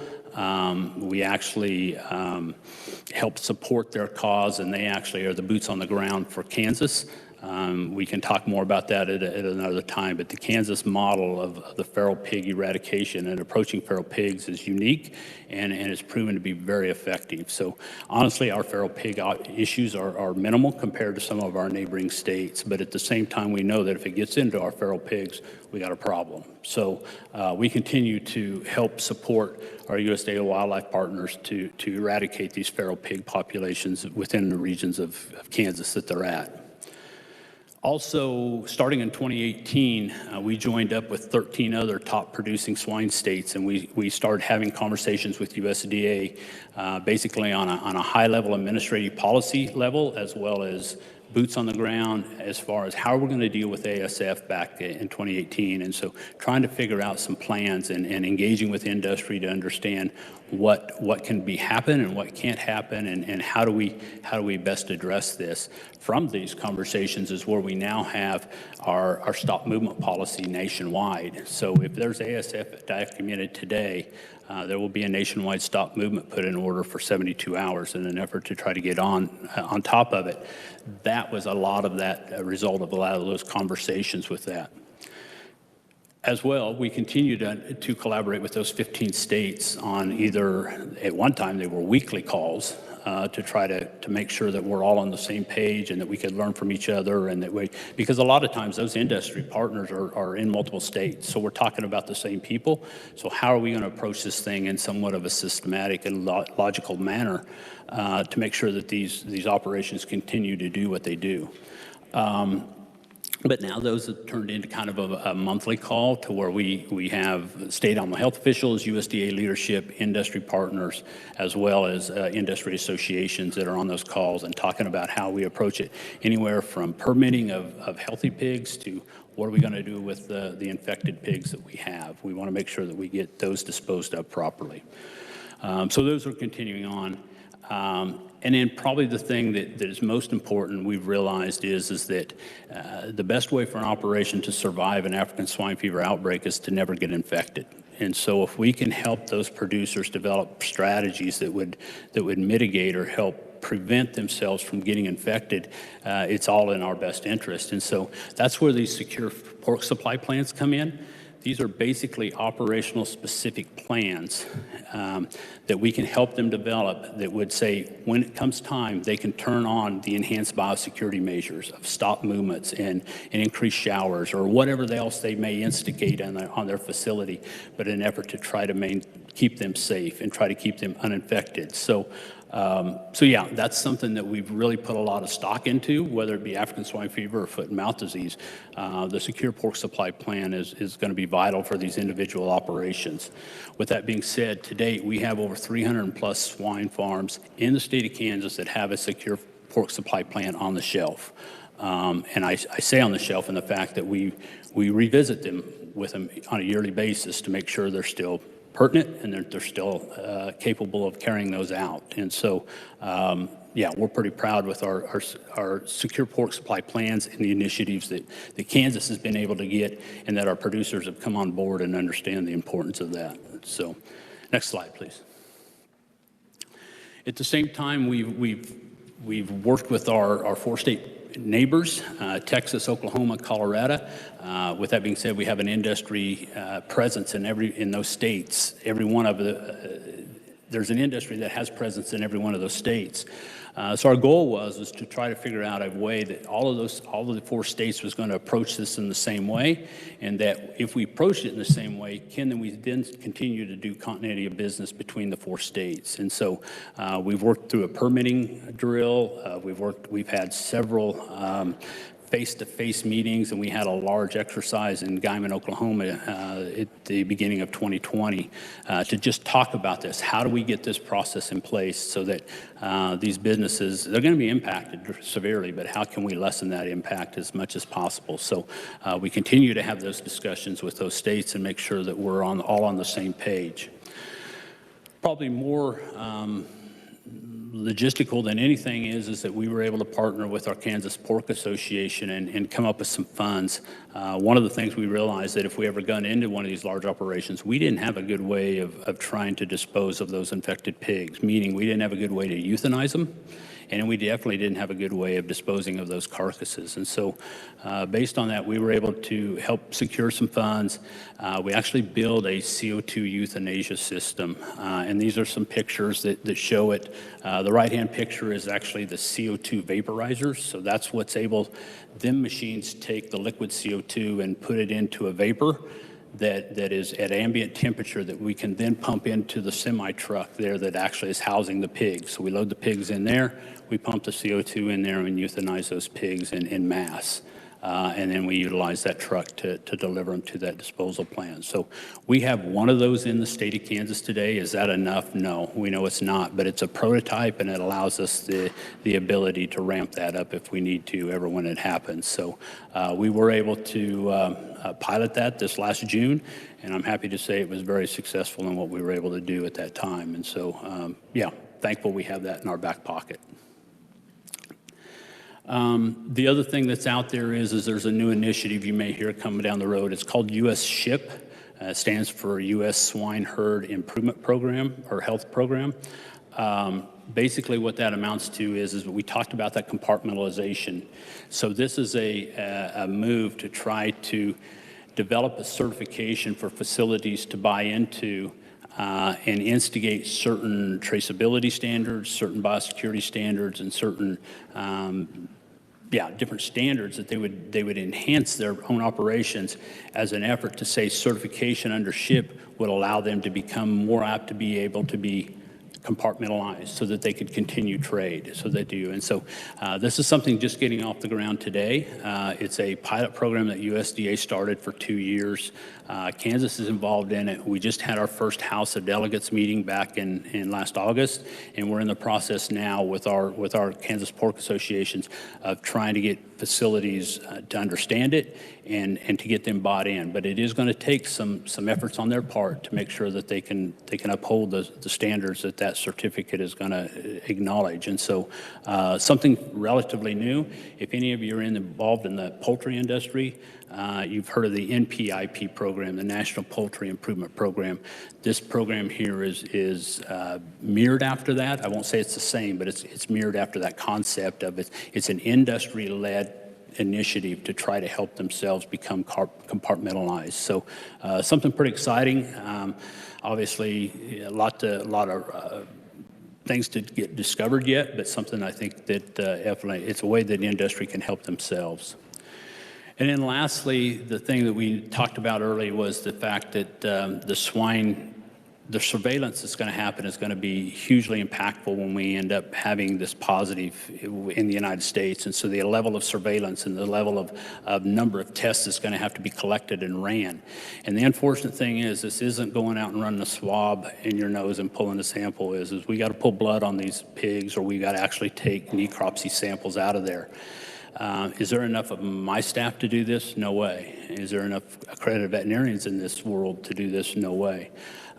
So basically, this certified sampler collector training program is an effort to provide accountability that the samples are collected appropriately and shipped appropriately, but allows accredited veterinarians to go out and identify people on certain operations that they have faith in can pull these samples for us on behalf of their operations. And so, the last thing we want to do is move a sample collector from farm to farm in the face of a foreign animal disease, because we just know that that's exposure we don't need to have. So this is a program that will allow veterinarians to work with their clientele and pre-identify those people so that we can get them some extra training on how to do all that stuff and do it in a responsible way.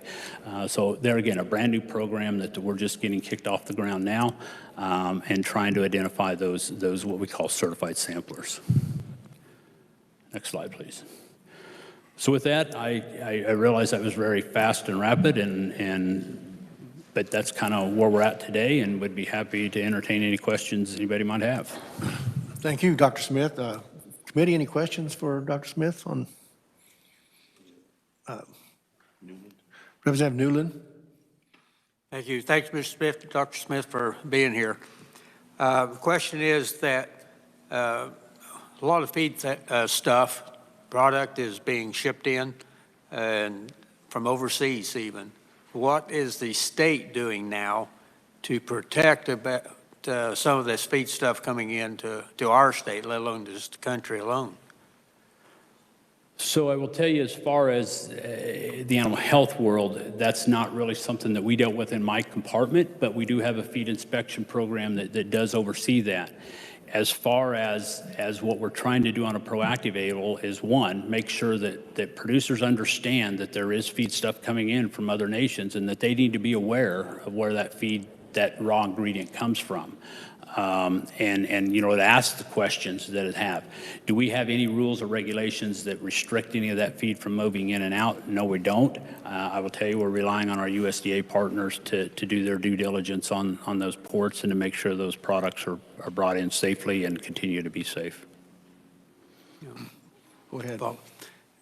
Well, I know there's some of the supplements like lysine are short in supply, so they're reaching out for other products and all. How do we know that those products, are they labeled as such that are coming from these other countries, or do you know that? I don't know that, but I would confer with you that yes, many of the products that we use in our swine feeds are not available here. We don't have them. I mean, the raw ingredient is not available in the United States, and so there's a tremendous amount of research going on at K-State and other universities out there as one to try to figure alternatives to those products, and then make sure is there ways that they can be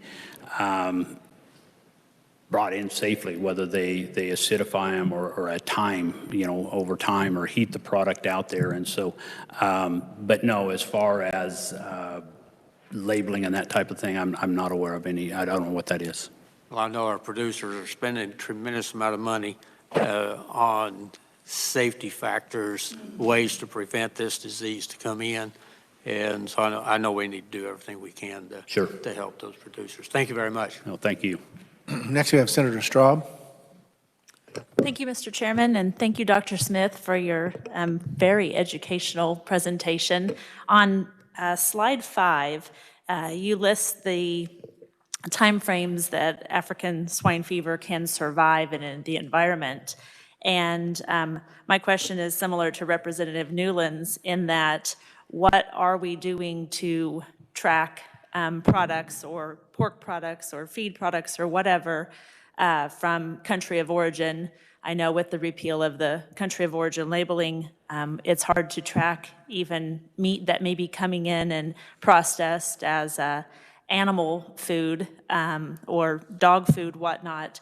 And in your slide here, it shows that African swine fever can survive 18 months in blood. Would that include, say, a ham bone that's brought in from another country? Yes, it can, if it's coming in from a positive country. So in response to that, I mean, there again, that's a USDA inspection process. And so, I'll stand up here and say I'm very comfortable that we have the most safe food source in the world right now. So we don't import products from ASF at-risk countries or positive countries. And I probably should have mentioned that the Dominican Republic, yes, we import some products from them, but we've not imported pork products from them for many years because of their classical swine fever issue down there. And so that wasn't a problem, that product coming in. So today, we don't import any products from those positive countries or at-risk countries today.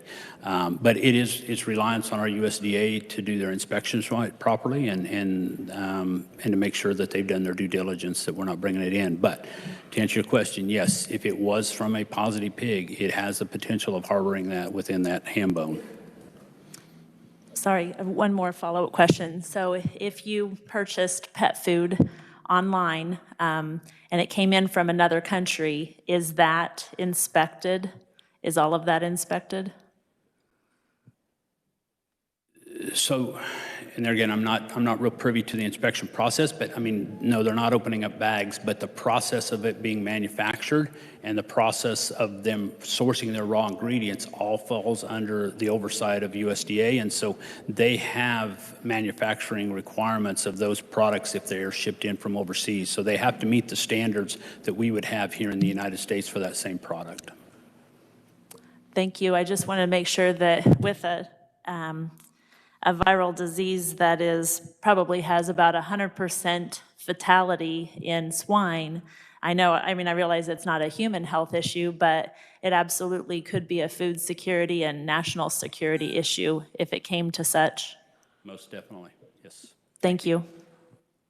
Committee, anybody else have any questions? Senator Peck. Thank you, Mr. Chairman. I realize that this is called African swine fever. I've got 3 quick questions. I will just ask all 3, and then you can answer all of them. And somewhat goes to what Senator Straub just mentioned. But as far as transfer to other animals, and there are so many different types of animals out there, what level of confidence do you have that there will not be any transfer of African swine fever to other animals? And number 2 question, can other animals, you mentioned feral swine, possibly if we ever had that virus found in a feral swine, could another animal be a carrier of that virus to other regions of the state of Kansas? And then number 3, what level of confidence do you have that this would not affect humans? Is it just absolutely no way that it could ever affect humans? Well, I'll qualify to say that I'll never say never, but at the same time, what we know about this virus is that no, there is no chance and there's no indication whatsoever in the history of this virus that it's ever infected humans. It's just not much the same as foot and mouth disease doesn't affect humans as well. So the virus characteristics, I can stand up here and say that there's no chance. Even if it was starting to mutate, it's so far removed that it was going to take a tremendous amount of mutations for that to remotely become possible as far as humans, as well as other species. There's no indication at all that it affects any other species, even wild, African species. They've only found it in the hog-related species in that country since its existence was discovered. So I'm very confident that will not be an issue one way or the other. Now you're questioning about being carriers, and I mean that as, can they become infected and be a carrier? No. But can they physically be a fomite or physically move that? Yes, they can. I mean, that coyote or wild dog or dog that happens to eat on an infected carcass, whether it be feral pig or domestic, has that opportunity to carry that virus in their mouth, on their paws, on their fur, whatever, and infect other facilities, as well as our wild bird populations, the vultures, the crows, the prey there. So yes, personally, that's my greatest fear is that inadvertent fomite or that inadvertent mechanical carrier that would move that product around, move that virus around. But as far as being infective and moving it, no. I'm very comfortable in saying no, that's not an opportunity. Thank you, Doctor. Thank you, Mr. Chairman. Committee, any others? Questions? What was it? Oh, Chairman Rogers. Yeah, oh, yeah, I'm close, so. Thank you, Mr. Chairman. Thank you, Dr. Smith. You and the team at USDA has done a great job as far as to keep this out. We know that, it's a concern when it came, it's really as close to our shores right now. If there would be an outbreak, who's in charge? Would USDA take, I mean, when things stop, who's, you know, is it USDA, National Guard, you, the governor? Can you maybe go through the process if that would happen? Sure. So if it becomes in the United States, it is an animal disease issue. So in the state of Kansas, the Kansas Department of Ag Animal Health Division has the authority over those foreign animal diseases that we would respond to. So, so the process of responding to a positive or the processes of instigating measures to prevent it from getting into Kansas will fall under a KDA and the animal health as far as the way the statutes are written today. As far as USDA is concerned, they're going to be in charge of what happens in the United States, and that's where we actually are playing a foot and mouth disease exercise today, and one of those is that extraordinary secretary declaration, emergency declaration of what needs to happen, and that will instigate that opportunity to have that 72-hour shutdown across the nation. So it's going to be kind of a concert type process. They're going to be involved in that response as far as helping to pay indemnity and getting those and providing the resources necessary to remove those positives. But it's going to be the individual states that's going to be responsible for their own state as far as making sure that they're comfortable with any trade that might happen in and out of their state and making sure their industry is staying as solvent as it possibly can. National Guard, in my understanding, is not involved unless we actually ask them to be involved. And so they don't have any jurisdiction here unless we request their assistance. But with that being said, I mean, it is going to be the individual states responsible for their own measures within their state under the guise of USDA. And the fact that when it comes down to paying indemnity to these farms, that is USDA dollars. And so they've got a little bit of a stick over making sure that we do things right, but by no means are we're going to try to do the right thing by our industry. Thank you. And then last question, are you confident, I mean, kind of based on some of the questions we've had this morning, are you confident if something like this would happen that you or Kansas Department of Agriculture could assure the public so we don't have a panic?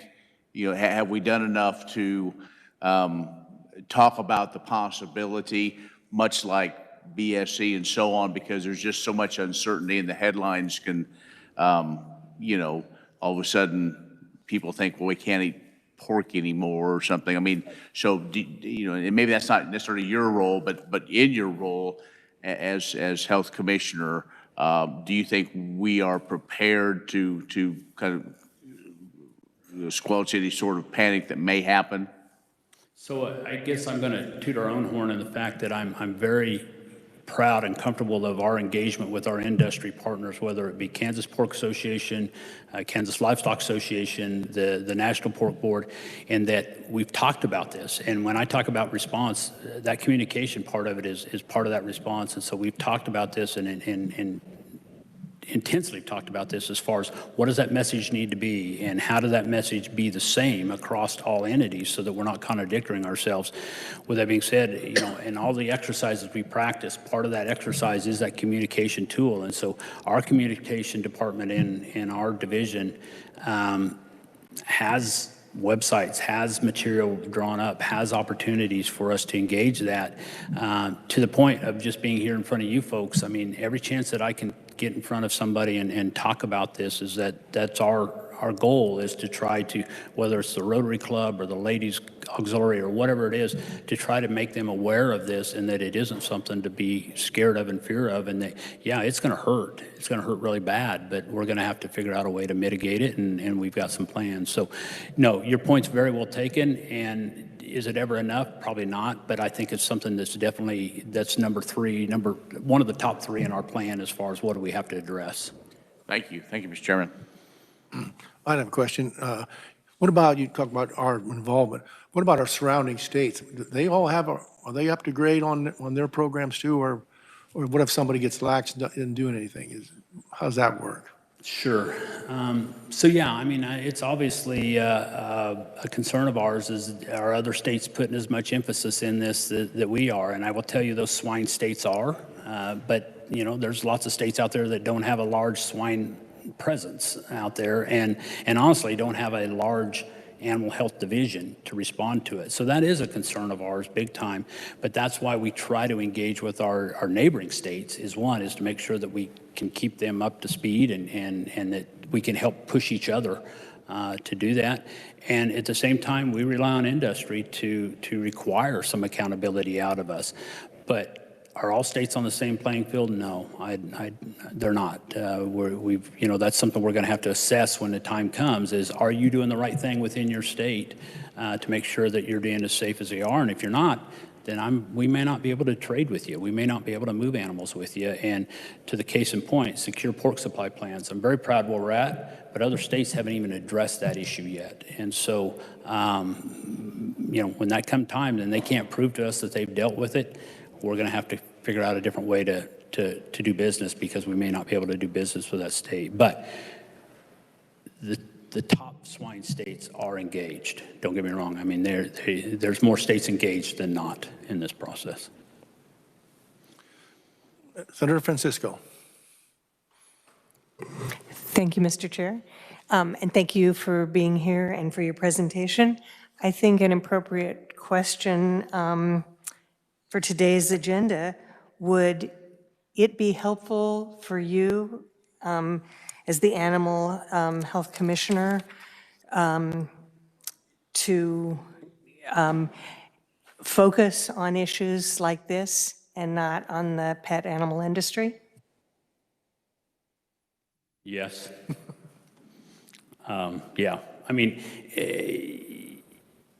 we know, my goal is that, and where the vast majority of our input comes from, is from the livestock industry. And so, yeah, there's an occasion where the AFI program takes a fair amount of your time. And so, but at the same time, we understand that that's important as well. But yeah, to answer your question, yes.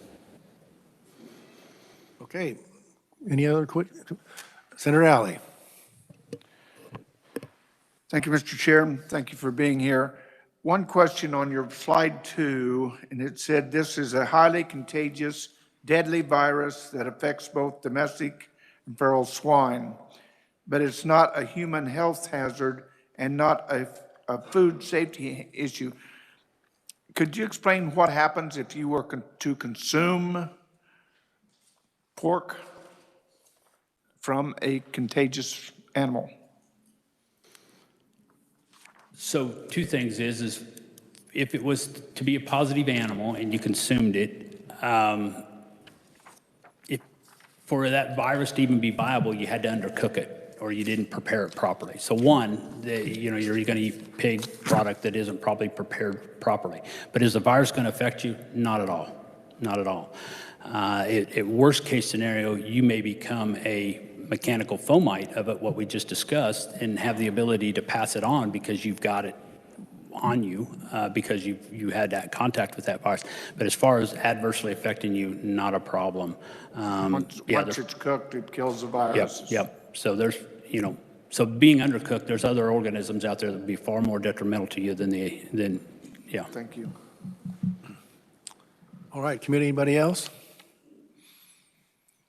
Seeing none, thank you very much. Was there one? Senator Fagg. Thank you, Mr. Chairman, and thank you, Dr. Smith, for your presentation. In your presentation, you talked about working with wildlife and parks, and I was wondering if you could talk a little bit how you guys work together on this type of thing with feral hogs. Sure. So two things is I want to make sure. So our actual partnership is with our USDA Wildlife Services. So it's the USDA counterparts of our Kansas Wildlife and Parks. And so they're the ones that they have the mission of going out and surveilling, trapping, disposing of these feral pigs. And so they actually have biologists on the ground in our feral pig region that are actually actively surveilling it. As far as our Kansas Department of Wildlife and Parks, we do work with them very closely, and we do, do they have a formal engagement with the feral pigs? No, they don't. They don't, and not in the state of Kansas. But we work really close with them on reporting suspicious issues, and they are actually part of our incident management team when we come up with a foreign animal disease. When we instigate that response team, Wildlife and Parks is part of that and has a seat at the table. All right. Anybody else? If not, thank you very much for your report. It was really interesting, and we thank you for your attention to making this a problem so we can contend with it. So it's very vital to everybody, so. Well, thank you, sir, and thank you again for the committee, and hopefully this is all we get to talk, preparing is all we have to talk about, so thank you. Amen. Committee, well, we're close to the noon hour now, so we'll just recess and come back at 1:30 to finish up. We are adjourned.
Well, committee, we're getting ready to start in 2 minutes.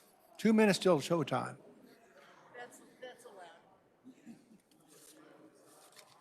We have a letter that I did in a school too.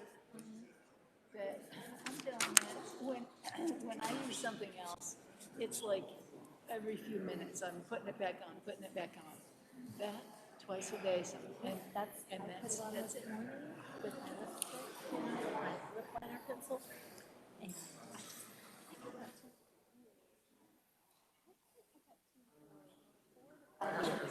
I have one more. So, but it's just Well, it's so good for the skin. And so sometimes I'll put it on a little. Oh, sure. Actually, try it on your little thing, because if it has any CBD in it, which it probably does, but it can't hurt. All right, if I have your attention, please, we're going to resume the committee meeting here promptly. So let's begin it, and we'll go through the rest on the schedule on their yellow sheets there. So this time, we're having an overview of water structure law, and to do that for us is our chief engineer, Mr. Earl Lewis. So welcome to the committee, Mr. Thank you, Mr. Chair. Thank you, members of the committee. It's a pleasure to be back in front of you today talking about water. That's all I do, as you know. I've been in front of you, many of you over the years in different roles. And again, my current role is Chief Engineer of the Kansas Department of Agriculture's Division of Water Resources. And in that role, the Division of Water Resources covers three main areas, I would say. Most of the time we talk about water appropriation, water rights, those kind of things. That's not what I'm here to talk today about. A lot of times we talk about interstate water issues when we start talking about litigation with other states, and I'm not talking about that today. And our third thing, which usually doesn't get covered as well as those two topics, at least from in front of you all, is water structures. And certainly it's an area that I've known a little bit about, but didn't know as much about until I got into this position. And I'm going to talk about a few things that I think we maybe have some areas we ought to adjust a little bit, or we have some deficiencies that maybe just haven't had as much attention over the years that we need to talk about. So as I dive into that, let's go to the next slide, whoever's controlling that. Thank you. When we talk about water structures, there's four main statutes that we cover within the Division of Water Resources. Levee law, and that's just what it says. That's the regulation of levees, and we'll come back to that in just a minute. Obstruction of streams, and mostly that's our dams that we talk about. And again, I'll spend most of my time talking about that today. Watershed District Act, and we have a piece of that. Certainly our Division of Conservation has a bigger piece of that, but we have the portion that covers approval of plans and making sure their dams are safe. And again, that kind of overlaps with our obstruction of streams. And then our floodplain zoning, which we work with local communities and counties, again, trying to limit damage to structures and life and safety when we have floods. All of these I would categorize as health and safety statutes at their core. We're trying to limit property damage. We're trying to limit injury when we have flooding events.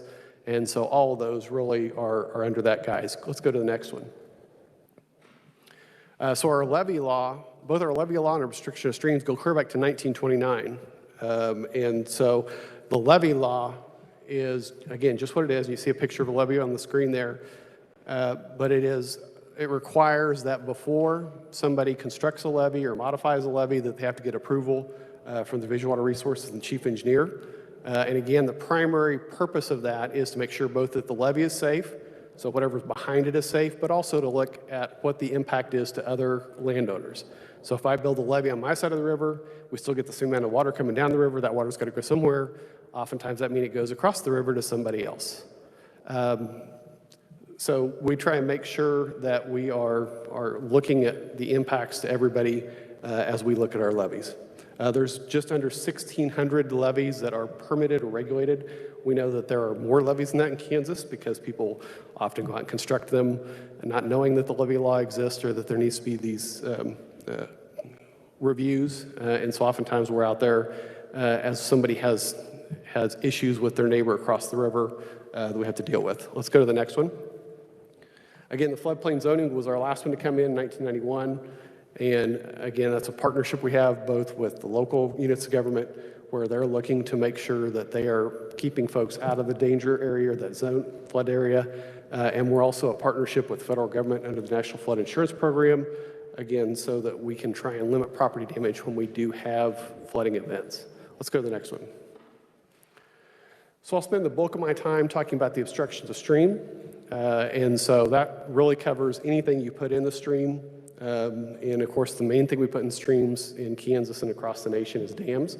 And so again, enacted in 1929, it's one of our older laws when it comes to water, but it requires that prior to the construction of a dam or other water obstruction, you get approval from the chief engineer to do that. It's been amended a number of times over the years. And each time, what we've seen is the size of the dam that's regulated kind of go up, so we have a kind of an overall deregulation. And I don't, we can talk about what the right size of that regulation is.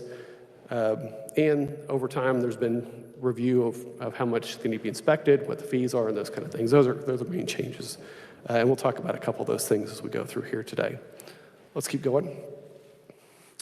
We don't think about dams breaching a lot of times, and certainly we haven't had any that have caused any loss of life here recently in Kansas. There are a number of dams that have breached here in the last few years that have caught attention nationally. A couple in Michigan, and the picture you see there is downstream from a couple dams that breached here just in 2020. A large flood event, and they overtopped, breached, and they were in series, and so we had significant damage in Michigan. The Spencer Dam in 2019, we talked a lot about what the impact on the Missouri River from flooding was in 2019, and the Spencer Dam in the very northern part of Nebraska was part of that overall effort in March of 2019, or that part of that event in 2019, in which the Spencer Dam breached and then sent significant floodwaters down the northern side of Nebraska and then down into the Missouri River. So we saw some of that water from that as well, and some damage, and then some others. Each year across the nation, there's 30 or 40 dams that breach. Again, a lot of those are in the rural areas. We may not see some damage, but again, we want them to be safe, and certainly those areas where we see downstream folks that are living, roads, some of those infrastructure, those are the ones that get our most attention. Let's go to the next slide. So I'm going to talk about two different levels of regulation here, and this will try not to confuse you too much. In Kansas, there's a national inventory of dams, just what it says. It's a nationwide database, but it recognizes 6,695 dams in the state of Kansas, and you can see all those there in the green, red, or blue. The green being a low hazard, and again, what we're looking at is what's downstream of that dam. And so if that dam fails, what's going to happen? What's going to be damaged downstream when that happens? And so those green areas, again, are primary rural areas. It's going to be farm ground, maybe some pasture, but really no significant infrastructure, maybe a low-traveled road. If we get up into that significant hazard, we may get a structure, but not a habitable structure. We may get a road that's traveled, but not highly traveled. Don't think of a highway or a significant county road. But you're going to get, and we look at the number of traffic counts and those kind of things, same way with railroads. We get up to high hazard, again, those are areas where we're seeing houses downstream, we're seeing highly traveled roads, we're seeing railroads that got a lot of traffic on them, and again, we're looking at what the risk is to life and property if something bad were to happen. So in 2013, let's go to the next slide, we changed the definition of what's a regulated dam in the state of Kansas. We went from, again, just in rough numbers, 50 acre-feet of storage. And again, for those of you that we don't talk in water all the time, think about what an acre of ground is, basically about the size of a football field, 1 foot deep. That's about an acre-foot of water. And so if you have 50 of those, that's what was considered a regulated dam prior to 2013. In 2013, the law changed, and so we went to 125. Again, is that one number better than the other? Again, the higher the amount of volume of water you have, the higher risk you have downstream. But again, that's a number that varies across the nation, but certainly this puts us on the upper end of the volume that we consider a regulated dam. Currently, there are 2,465 dams in the state of Kansas that are regulated, that are still under that umbrella. And so we dropped roughly 4,000 dams off of our regulated list. Again, we can talk about whether that's a good idea, a bad idea, but I think it's important that you kind of have that context as we go through some of these other recommendations. Again, same kind of thing. If we, again, and here's just in table form, you can see the high hazard, the significant hazard, and then the total. Again, we have 327 high hazard dams in the city of Kansas, 264 of which are regulated, 313 significant hazard, 153 of which are regulated, and which means we have 69, and let me back up one step. So if you have a high or significant hazard dam, there is an inspection period. So every high hazard dam should be inspected every 3 years by statute and regulation. A significant hazard dam should be inspected every 5 years, and then we look for deficiencies, things that are going wrong with them, if they've got erosion, if they have some slumping, and any number of things that we look for. We have 69 high hazard dams that are in poor or unsatisfactory condition. And so that's really where we need to focus our attention from a remediation standpoint. And again, that's where we spend most of our time from a regulatory standpoint as well, because we want to make sure that our dams are safe and up to snuff. And again, we want to focus on those areas that have the highest risk should something go wrong. So let's go on to the next one. So when we talk about regulated dams and what we do, what does that mean? What's the process? If somebody comes in and says, I want to build a dam, I want to build a dam that's of pretty good size, what does that mean? So they would go out, hire a qualified engineer to design that dam. They would send that information in to us that would determine, we would have to make a determination for whether that's jurisdictional. And so there's still some work on the front end, even below that 125 acre foot limit that is currently regulated, non-regulated. We have to look at all that information and make that determination of whether that's a regulated dam going forward. If it is a regulated dam, then they submit an application for a water structures permit, and in many cases, a water appropriation permit. We go through that application review. During that period, you see that ECA, that stands for the Environmental Coordination Act. So we send all this information out to our state and federal partners to see if they have any concerns or issues, if there's any other permits that the dam owner might need that we're not aware of, to try and make sure that we're well coordinated within state and federal agencies so that we don't send something out and then that applicant has to go and find on their own all those other answers. Assuming that everything goes as it should, then we issue a permit. They go out and construct it. Periodic public safety.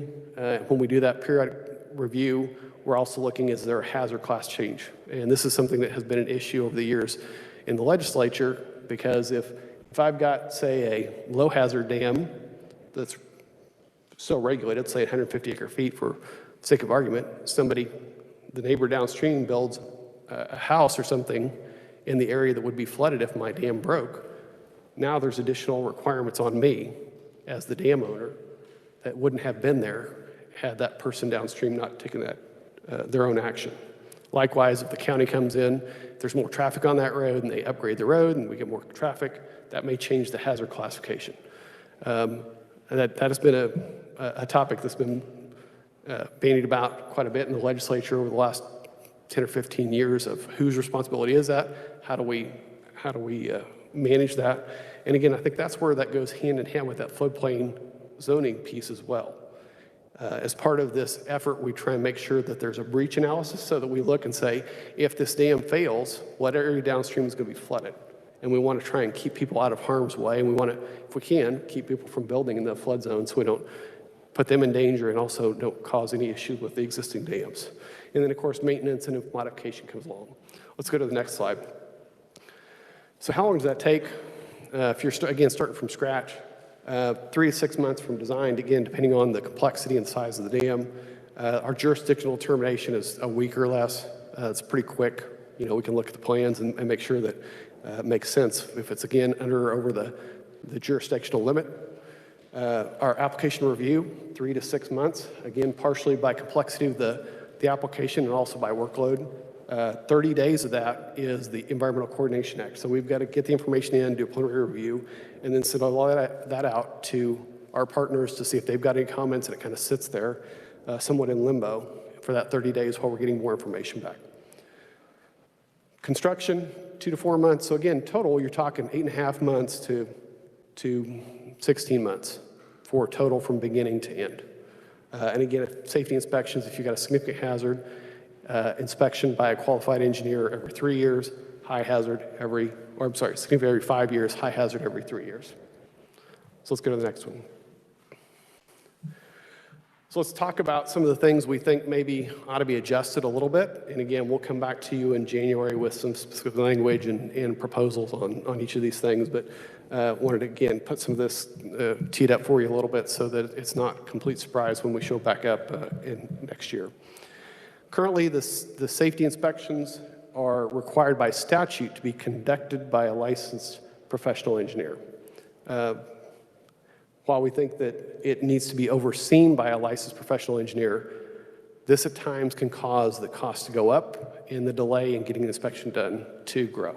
And so a lot of times there are people that may be under the supervision of an engineer, but currently the statute requires that the engineer be on site. When we're talking about an inspection, it can be 12 hours in the field, another 48 hours writing up the reports and doing the analysis. So you're talking maybe up to 60 hours of an engineer's time. Some of that has to be done by the engineer, but there's a lot of it that can be done by somebody that doesn't have a license. But currently, there's a tweak in the statute we think needs to be done in order for us to let some of that work be done by somebody that doesn't have that engineering license. We can talk about that. Once it gets to DWR, we look at 8 to 40 hours between the review and then the hazard classification review, again, looking at what's downstream. And then again, depending on what they find or what's happening downstream, that may require modification. And so again, we start that whole loop back again of how do we make sure these are safe and how do we make sure they are meeting the current specifications and requirements. Let's go to the next one. Funding, one of the primary reason we talk about the change in 2013 is twofold. One, what is the right size what is the amount of risk we are willing to accept for those folks that live or work or do something downstream? But a good portion of our funding comes from the federal government through a grant with Homeland Security or FEMA. And that is tied to the number of dams that are regulated by the state of Kansas. This is a statewide or national standard that happens. And you can see our overall funding there. The orange line is the state funding. The light gray line is the federal funding, and then you can see the darker gray line, which is the total, and you see the precipitous drop from FY16 to 17. That's really what happened based on the changes in 2013. The number of dams that we were considered to be regulated under the federal law dropped, and so we lost about $300,000 worth of funding because of that change. And so obviously that means people for reviewing and inspecting dams and over time, our time to review and be responsive to our applicants and our ability to get out and check and inspect dams for those folks that haven't hired their own professional engineer, that has increased, or in a number of cases, we're well behind on our inspections and those type of things.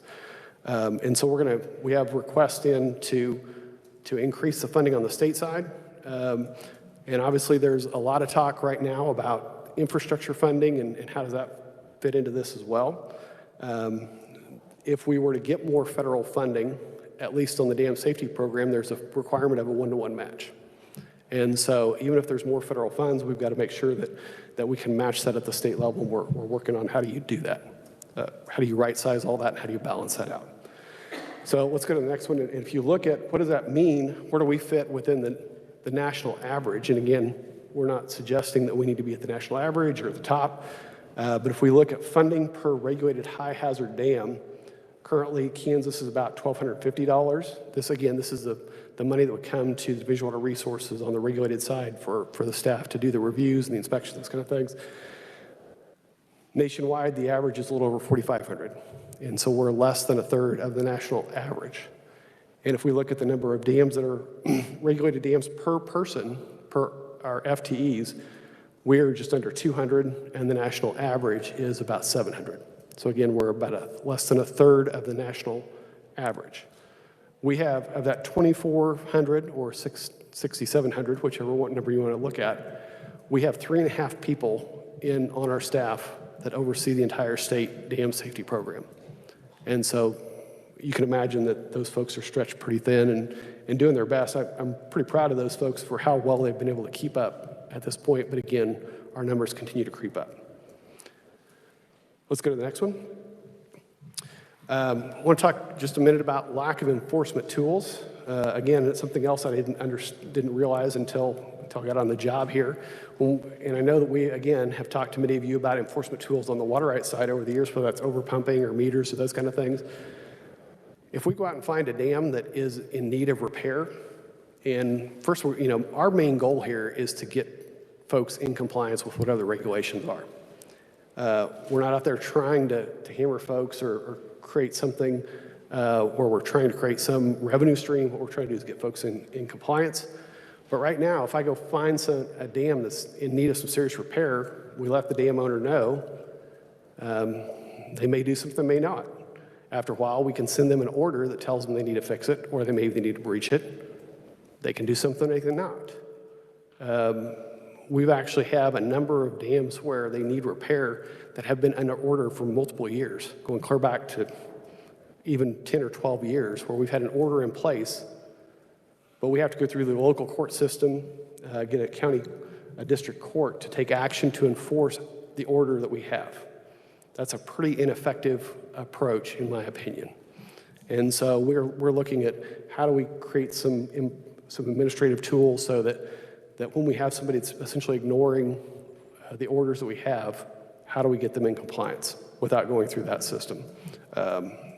Again, we'll talk about that as an option. Let's go to the next one. The other side of that, and a lot of times the reason that folks might just ignore the orders that we have is because a lot of these fixes are pretty expensive, and they may not have the funds handy to fix them. The picture you see up there on the right is not an Indiana Jones picture. It's on the downstream side of a dam that was just outside of Hoyt, here in northeast Kansas, and that ladder used to be essentially laying on the ground. The dam was eroding. It's one of the things we found as we were doing some work earlier this year. Actually, the dam owner called one of our folks and said, I think I might have a problem. Went out and looked, and we said, yeah, you've got a problem. It was actively eroding. The dam was going to fail. And we issued an order for them to breach that so that it wouldn't have an uncontrolled relief. Again, we looked downstream. There's potentially a house in the way. There's a county road that has pretty highly traveled. Again, you never know when these things are going to breach, but if it breached at the wrong time, that could cause some problem. We wanted to get that under a controlled release or controlled breach. So we ordered them to do that. They don't have the funds to do that.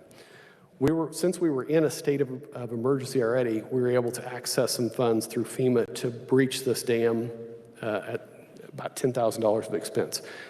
If we wouldn't have been in a state of emergency, we don't have that opportunity. There's no fund, there's no emergency fund for us to take action if there's a growing emergency situation. In this case, the dam owner doesn't have the funds or the wherewithal to take action. We think there needs to be an emergency fund when we get into situations. Obviously, we think the dam is the responsibility of the landowner or the property owner. They should be responsible, but there's going to be times where they can't do anything. And are we going to let downstream interest be in harm's way or harmed because we don't have the tool to take action if the landowner doesn't? And so we're looking at how do we establish an emergency fund for that situation, and how do we make sure that as they put that dam back, we get that funding back so we replenish that fund. Let's go to the next one. There are some things, we've talked about areas where we think we need some additional tools. There's a few areas where we think maybe we need to right-size our regulation. There's places where we've got, because of the stream crossing, if we've got a road that is crossing a stream, and if depending on how they construct it, it can end up being considered a dam because it retains some water during an event. They're not building that to be a dam. They're building that to be a road fill. But the way the law currently sits, we have to look at that and permit that as a dam or go through an extensive review and waive a lot of those things that we'd normally require under a dam. We think we ought to have an exemption that says if that is strictly for a roadway embankment, a roadway fill, then it's really not a dam. Let's don't call it a dam. Let's don't permit it as a dam or regulate it as a dam. Likewise, if you've got a low head dam in the stream, You know, when we think about a dam from a regulatory standpoint, we're trying to hold water back for future use, or we're trying to hold water back to prevent floodwaters from going downstream. That's really not what a low-head dam is about. It's about raising the level within the river so you can get access to it. And so again, there's a lot of regulatory requirements if you're trying to hold water back from on a permanent situation that you don't really need in a low hazard situation. But again, because of the way the statute and regulations are written, they're considered dams and we have to permit them that way. And again, so these are some exemptions that we think we ought to change the way the statute is written so that those folks are not subject to the dam regulations, which are again built for dams for other purposes. Let's go to the next one. And then again, funding for aging infrastructure. We're trying to get now a really good handle on the amount of dams out there that are having a problem. And the one that's on the screen is one that caught a lot of attention up by Sabetha in 2019, watershed district dam that was failing.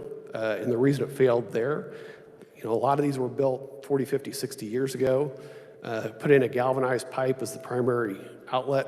We thought going to last 40 or 50 years. They did. Now they've failed.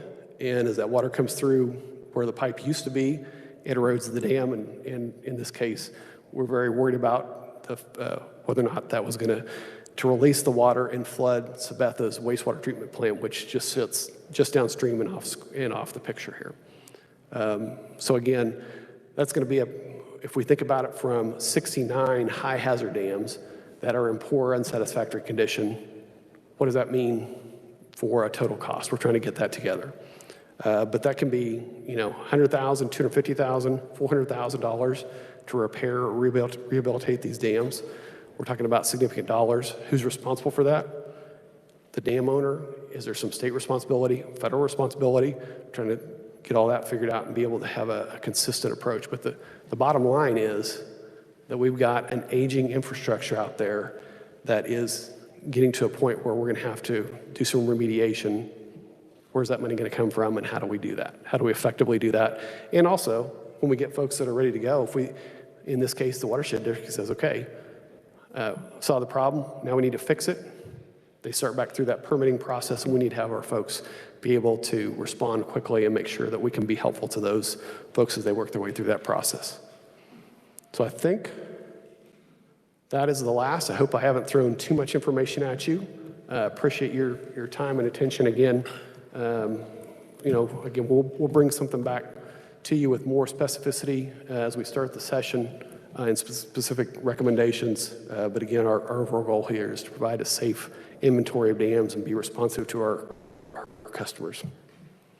All right, thank you very much. We'll have some questions. Senator Dahl has one. Thank you, Mr. Chairman. Earl, you're talking about floodplain zoning. Correct. In Garden City, we had a couple of housing districts that we couldn't put in because they were in a floodplain. Our river hasn't ran since the 80s. I don't understand why we're in a floodplain. We're excited when we get an inch of rain. Right. So, and we're excited when you get an inch of rain as well. I understand. But, you know, I would say, and certainly in your area and many areas across the state, when we start talking about floodplain zoning, we're really talking about an event that might happen every 100 years or every 500 years. And certainly that can be very flashy. Now, I think, and I've heard a little bit about the specific in your area, but I haven't looked at it in general. Well, excuse me, we can't get loans. That's the problem. The people go to try to get loans and they can't because they're in a floodplain. Right. How can we get the zoning changed? Well, I think it becomes a question. You know, I think it's a two-part question. You know, first, are the regulations right size in this case for the zoning? And second, you know, is the hydrologic information accurate? Because, you know, it is hard when we're talking about somebody's property and what they can do with it to say, you know, maybe something's going to happen 1% of the time. Is that the right number to say, well, I'm going to accept the risk for that 1%? You know, it's not an easy question, again, because our overall goal is to make sure that we keep property and people out of harm's way. And what's the right level? And currently, again, at a national level, under NFIP, we're looking at something that's like a 1% chance. And again, if you're in Garden City, where you haven't, like you say, it hasn't flowed there for a couple decades, hard to believe that it's going to flood you sometime soon. Next, we have Chairman Rogers. Thank you, Mr. Chairman. Earl, thanks for being here. I guess the first one, do we have any idea what kind of request you might want dollar-wise? Do you have a ballpark as far as looking at these numbers? And I do want to talk a little bit about the numbers in my follow-up. So.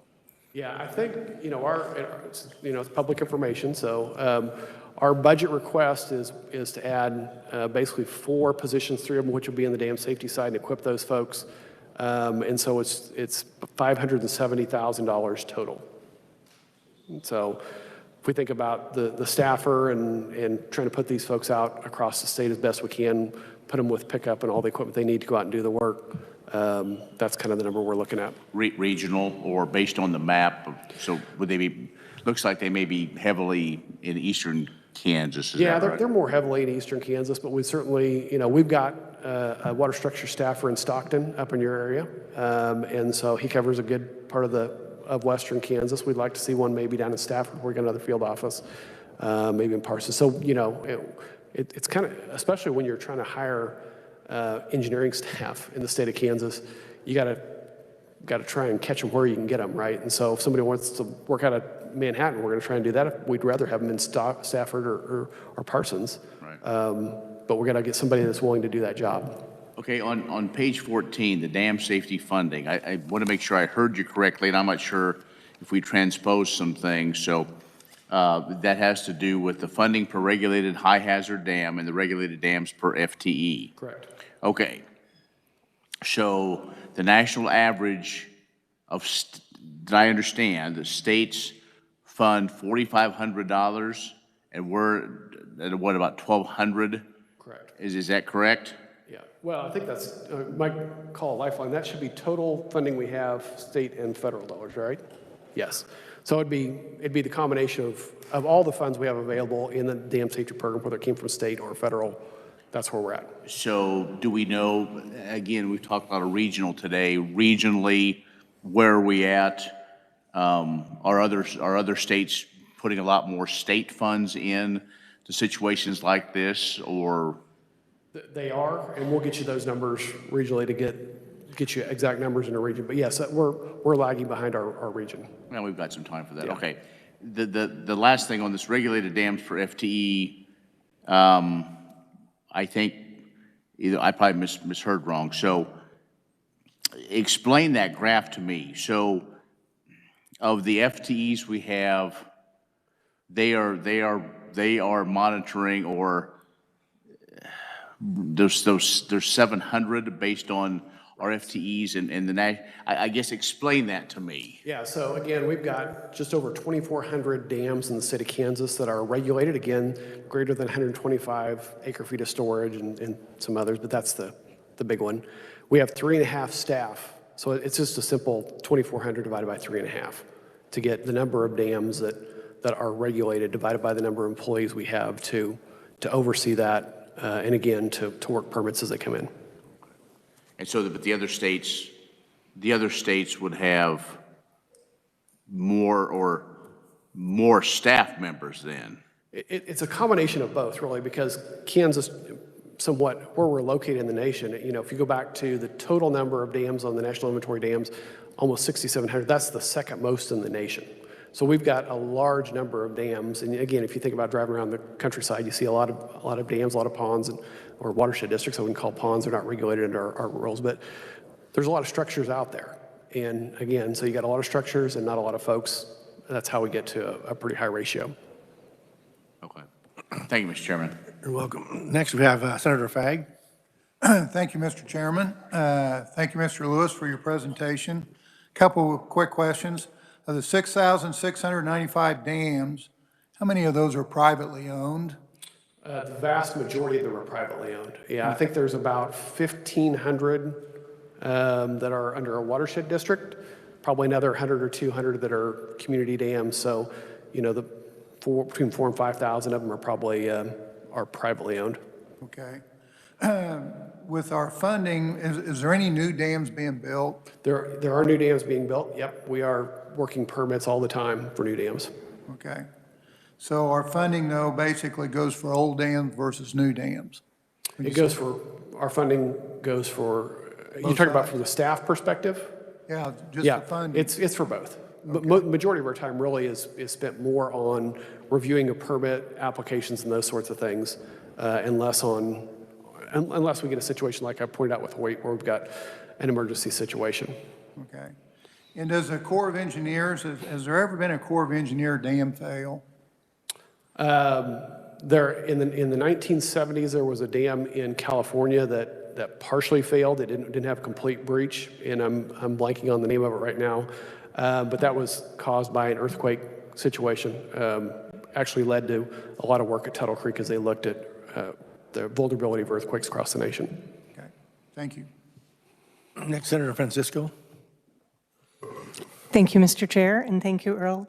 My question is, are any of these topics on the Governor's Water Conference agenda, or would you just like to make a commercial for that? I always like to make a commercial for the conference, so I appreciate you bringing that up. So I do have a short segment tomorrow, and you can register for free online at the Kansas Water Office website if you want to participate. It's a virtual conference tomorrow afternoon and Thursday morning. So thanks for the ad. I appreciate it. Any other questions, committee? Senator Peck. Thank you, Mr. Chairman. You mentioned briefly levees, and then you went into extensive discussion about dams. A levee that has been constructed by the Corps of Engineers that's starting to deteriorate, fail, does the state have any responsibility, or can the state step up to help make certain that a levee along a river to protect a city does not fail, is not breached? So a Corps of Engineer levy is regulated by the state of Kansas. They are funded, again, by the federal government or by a combination of the federal government and the local community. The state historically has not provided funds to maintain or upgrade those levees, but certainly we try and engage in encouraging our delegation at the federal level to put funds in to remedy that. And certainly we highlight those when we find them to the Corps of Engineers as in need of repair if they have not already looked at it themselves. So you said the state regulates them. Correct. But has no financial. It's That's strictly, correct. and so that could be challenging to secure some funding for a levee that needs some upgrading. It is, yeah. And in fact, you know, the state provides some funds through Division of Conservation for dams, but really has not provided funds on the construction, maintenance, or remediation of levees. Historically, there's been no state contribution on that side of it. All right. Thank you. Thank you, Mr. Chairman. All right, committee, anybody else? Seeing none, thank you very much, Earl. Appreciate that. Thank you for your time. Next up, we have Kelsey Olson from the Deputy Secretary on Domestic Wineries update. Welcome to the committee. Good afternoon, Chairman and members of the committee. I'm Kelsey Olson. I'll go over just a little bit of a summary of Kansas farm wineries and grapes being grown in Kansas. So next slide, please. Just a little bit about Kansas farm wineries.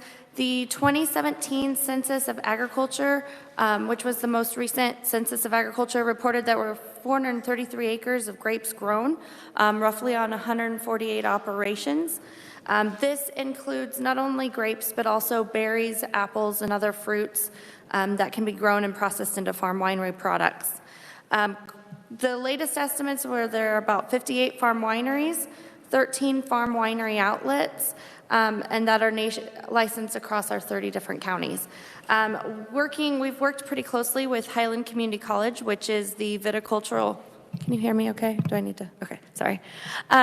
We work pretty closely with Highland, and we are anticipating in the 2022 census that we'll see those numbers go up to closer to about 1,000 acres of fruits grown in Kansas. But that won't come out until a couple more years.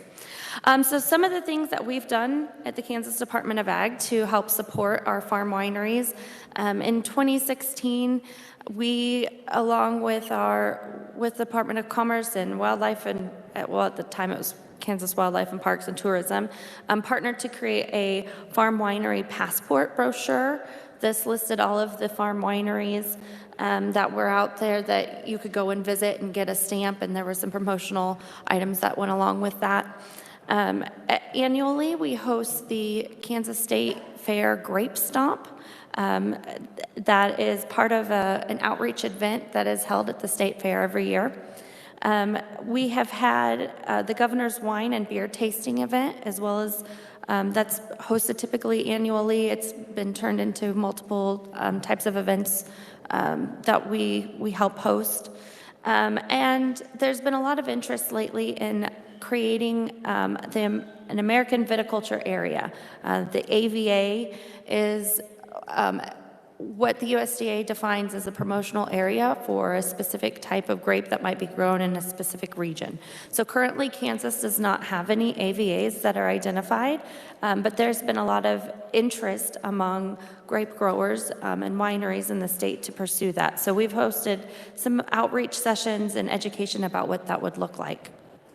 And then, of course, we have many of our farm wineries as From the Land of Kansas members, and we provide various types of support for them as From the Land of Kansas members.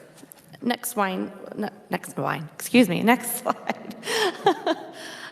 So the other item that Kansas Department of Ag is responsible for is we administer the Specialty Crop Block Grant Awards for the state of Kansas that are provided through the USDA. Here you can see a list of the awards that have been funded over the years. Again, you'll note that Highland Community College has been a primary recipient of those and has worked quite hard to promote extension services for our grape growers and our winemakers. Whether that's through wine consultations, educational workshops, they procured a wine transplanter and was able to provide assistance for our vineyards and transplanting those vines, developing the viticulture and enology program, funding interns that help with the wineries, as well as getting started the wine business incubator program that Highland Community College runs. And in 2016, previously there had been a 2-year advisory council that was authorized by the legislature that we helped oversee. Next slide.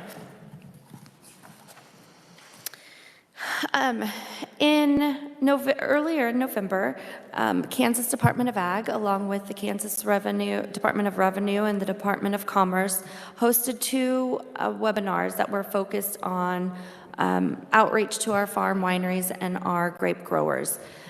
There was a lot of interest in the farm wineries. As you may recall, in this previous legislative session, we dropped the domestic content requirement for farm wineries, and that stirred up a lot of questions amongst the licensees. So jointly together, we wanted to address some of those concerns that they had and provide some outreach of what had happened and where we see things going.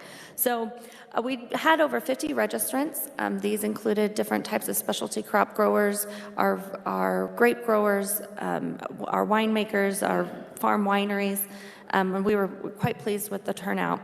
One of the pieces that I think is important to note of how we wound up with the domestic wine content being removed is in Minnesota. Minnesota has a very similar liquor alcohol standards as compared to Kansas, and in 2020 they were recently found to be unconstitutional with their amendments. They had a domestic wine content requirement that also required their state growers to use in-state supplies. That was found by the federal court to be non-compliant with the Dormant Commerce Clause. And we think that Kansas would have, if sued, we would be found in a similar status. So that piece of, I know there was a lot of concern about the domestic content, but that was certainly part of what weighed into some of those changes this spring. So we touched on that just a little bit to explain how we wound up where we are, as well as Department of Revenue shared about the benefits that farm wineries currently receive, as well as Commerce talked about the agritourism entities that can apply for licensing and credits through their system. Next slide, please. So what we heard largely from those that attended the farm wineries discussion, there was a lot of talk about whether or not there should be a distinction between farm wineries that maybe use their own grapes or buy grapes locally versus a boutique winery. That was a main key point that we heard from a lot of the attendees, is really where is the farm winery that produces their own grapes the same as a winery that purchases grapes or brings in juice concentrate even from other areas. Second concern that we heard was for the loss of the farm winery benefits due to that piece with domestic wine content being removed. And as we know, those benefits have not currently changed. However, there was a lot of concern and angst among farm winery licensees that those benefits could potentially go away at some point in time without that domestic content. Another issue that we heard was just that, as we continue to see our numbers grow and increase of our grape growers and our specialty crop growers, they wanted to make sure that there's continued support for those specialty crops, and then ultimately those farm wineries that are manufacturing and producing wine from Kansas products. Next slide, please. Just a couple other items that did come up. If there was a discussion or if there was a differentiation between a boutique winery or an urban winery as opposed to a farm winery, what would those benefits be? That was a question that was brought up and that we listened to. There was challenges of whether or not the Kansas growers could continually provide a consistent supply of grapes in the state. And then also just wanting to make sure that they could ship their wine out of the state based on our current distribution and three-tier system. Lastly, the original two licensees that were set up to discourage out-of-state competitors from coming in, the concern there is as we potentially change or look at changing the benefits, would that encourage larger out-of-state competitors coming into the state of Kansas under a manufacturing license? Next slide. Sorry, I thought that was the last one. The question was asked is, why do we need an ag certification that currently might exceed the three-tier system in agritourism, and whether or not all wineries should be considered agriculture? Again, this was just a question that was thrown out philosophically. They wanted to know that if this is something that we should consider, but something that the wineries and grape growers were interested in. And then another question is, how do they protect the specialty crop growers and that ability to create that local market for the production of grapes? We also heard that there were concerns from some of the wineries that feel that they are constantly being challenged by their county and local authorities that may or may not be acting within the state laws and versus the business owner's rights and the provisions that are allowed by a farm winery. We know that there were a couple individuals who shared some personal stories in situations where they had run into issues with their local law enforcement. An opportunity. Phil Bradley shared about the idea of creating a second license category for a winery. As we mentioned, that there is currently a farm winery, but he proposed and shared the idea of creating a boutique or urban winery license that then would also need a ag or rural component perhaps to support the farm winery license that's currently present. They discussed the idea of creating multiple license types for various farms versus boutiques, and then the need for potential distinction between wine producers who grow their own grapes or those who purchase locally versus purchase maybe fortified wine or juice concentrates from outside of the state. Next slide. I mentioned earlier the AVAs. That was certainly part of the conversation that many groups had wanted to bring up and talk about the interest in the AVAs and how the state could possibly help with that. The need to promote the grape growing industry and promote that market within the state. There's certainly a desire there for the state to continue to support that industry, and that was shared widely across the attendees, as well as an opportunity to look at a comprehensive campaign to promote and enhance the marketing strategy that Kansas farm wineries and wineries in general are using. Highland Community College has continued to see an increase in the grape growers and the interest.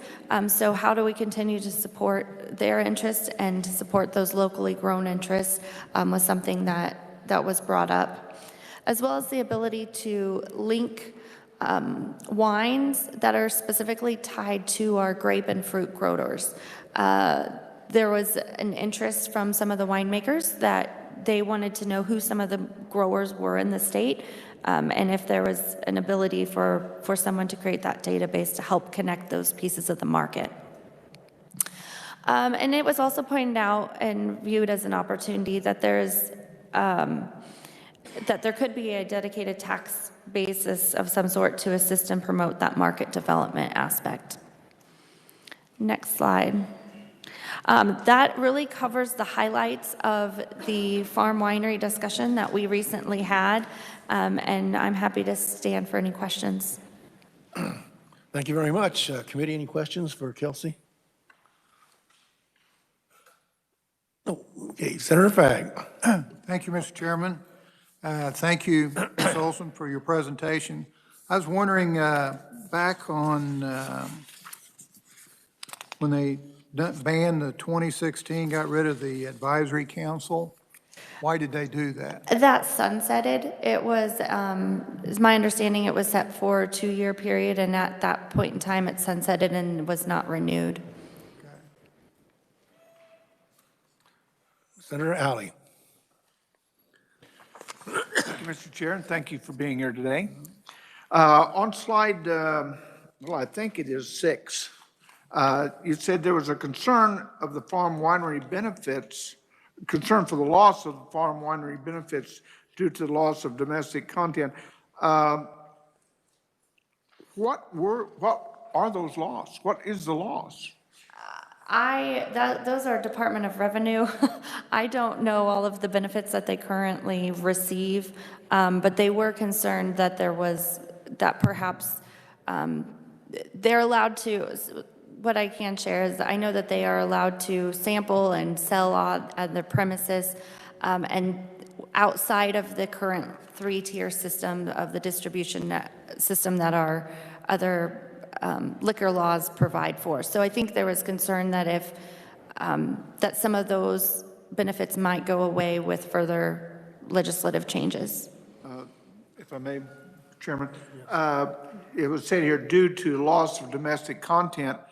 There is no loss at the present time. Is that correct? The drop of the domestic content requirement to be a farm winery, to obtain a farm winery license, that is one of the requirements in order to previously, which will go to 0 in 2023, it will drop to 0. And the concern by the farm wineries is that without that domestic content, there could be threats to them as a farm winery license that is outside of the current 3-tier system, because that was a unique distinction that currently was a requirement to be a farm license. So if I understand what you said, that's a concern, but it's not real at this point. Absolutely, that's okay. what we were trying to to help the growers understand is that that was not something that has actually happened. Thank you. All right, and committee, anybody else? Chairman Rogers. How about do Christine for? Christie, Representative Christie there. Hi, thank you so much, Mr. Chairman. I actually went to Highland Community College on Wamego. I have a couple of constituents who are in their late 20s who started their own winery company. So I'm seeing this happen in my age group, millennial area, where getting into this, what do you call it, boutique and urban winery. It said in here, creating multiple license types for farm was kind of one of the recommendations. Would that cost a lot? And creating more licensures, was that a consensus of suggestion?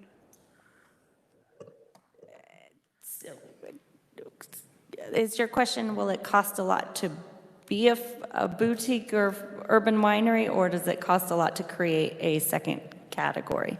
Well, I was seeing on slide 9 where it said the second bullet point, create multiple license types for farm and urban boutique wineries. Was that the consensus of that suggestion from that group? There was certainly support for Okay. multiple licenses, license types. We didn't take a formal poll, so I can't say for sure, but there was certainly a large number of those that were in support of that idea. Okay, thank you. Senator Francisco. Thank you, Mr. Chair. And thank you for this report. So I know that there were some concerns about the bill that was passed, and I had understood that the decrease over the 2 years would give the legislature time to review this in the coming year. Will the Department of Agriculture, as far as you know, have any suggestions for us in terms of legislation? Are you working on that at this time? We don't have any formal suggestions. There was a special committee this summer that met, and I believe Heather O'Hara can give us some specifics, but there was an interim committee that looked at the modernization of the current liquor laws as a whole, and that committee has made some recommendations and suggestions of going forward, and I believe Heather has those pieces that she can share when it's appropriate. Mr. Chairman, thank you. Let me pull up my email real quick. Sorry. So yes, the Special Committee on Liquor Law Modernization met, and they did study farm wineries.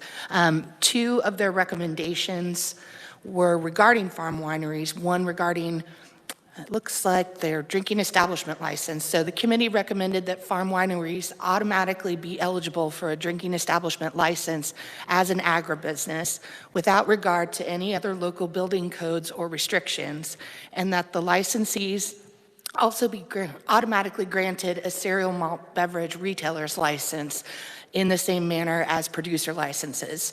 And there was a note that under current law, those CMB retailers are automatically approved for a retailer's license if the applicant has already been issued a producer's license for a vineyard pursuant to current law. The second recommendation is a lot less legally written.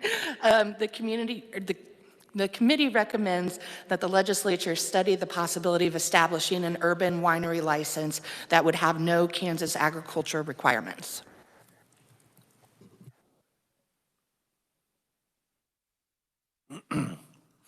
Senator, give some more. Thank you for that. I do think it's important, if we're talking about this, to fully understand and follow up on those recommendations. All right, committee, anybody else? Representative Rogers. Thank you, Mr. Chair. Representative Carlson, there's a spot for you up here if you want to sit. I'm sorry, I know sometimes reading the blues and the blacks, it's hard to see, but right next to Representative Fairchild, if you'd like. So thank you. Kelsey, thanks for being here.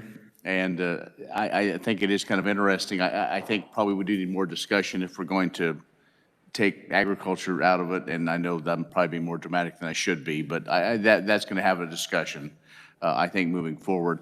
What caught me was here at the last, and you may not be able to answer it, or at least that part of this webinar, dedicated tax base to assist with promotion and market development. To me, that smells of a checkoff or a commission, or what are they?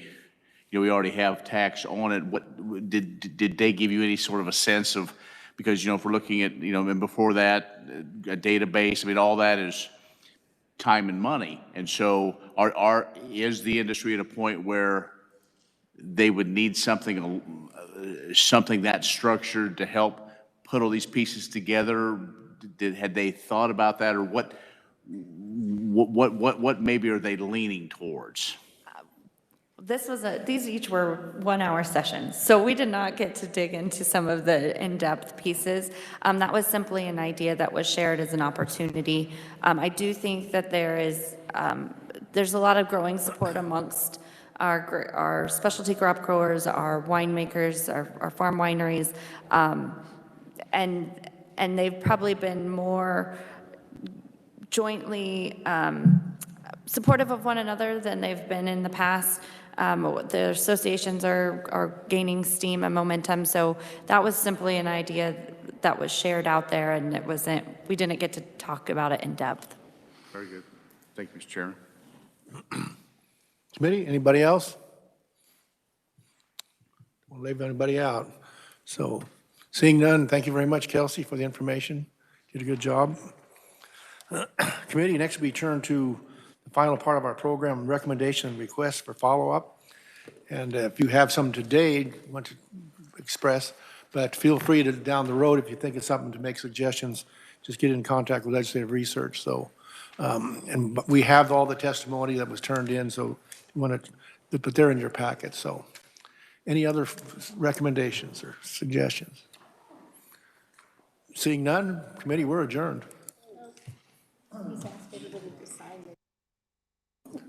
I just was informed that I haven't received all the vouchers yet to sign, so make sure you turn those in and get those taken care of. Thank you.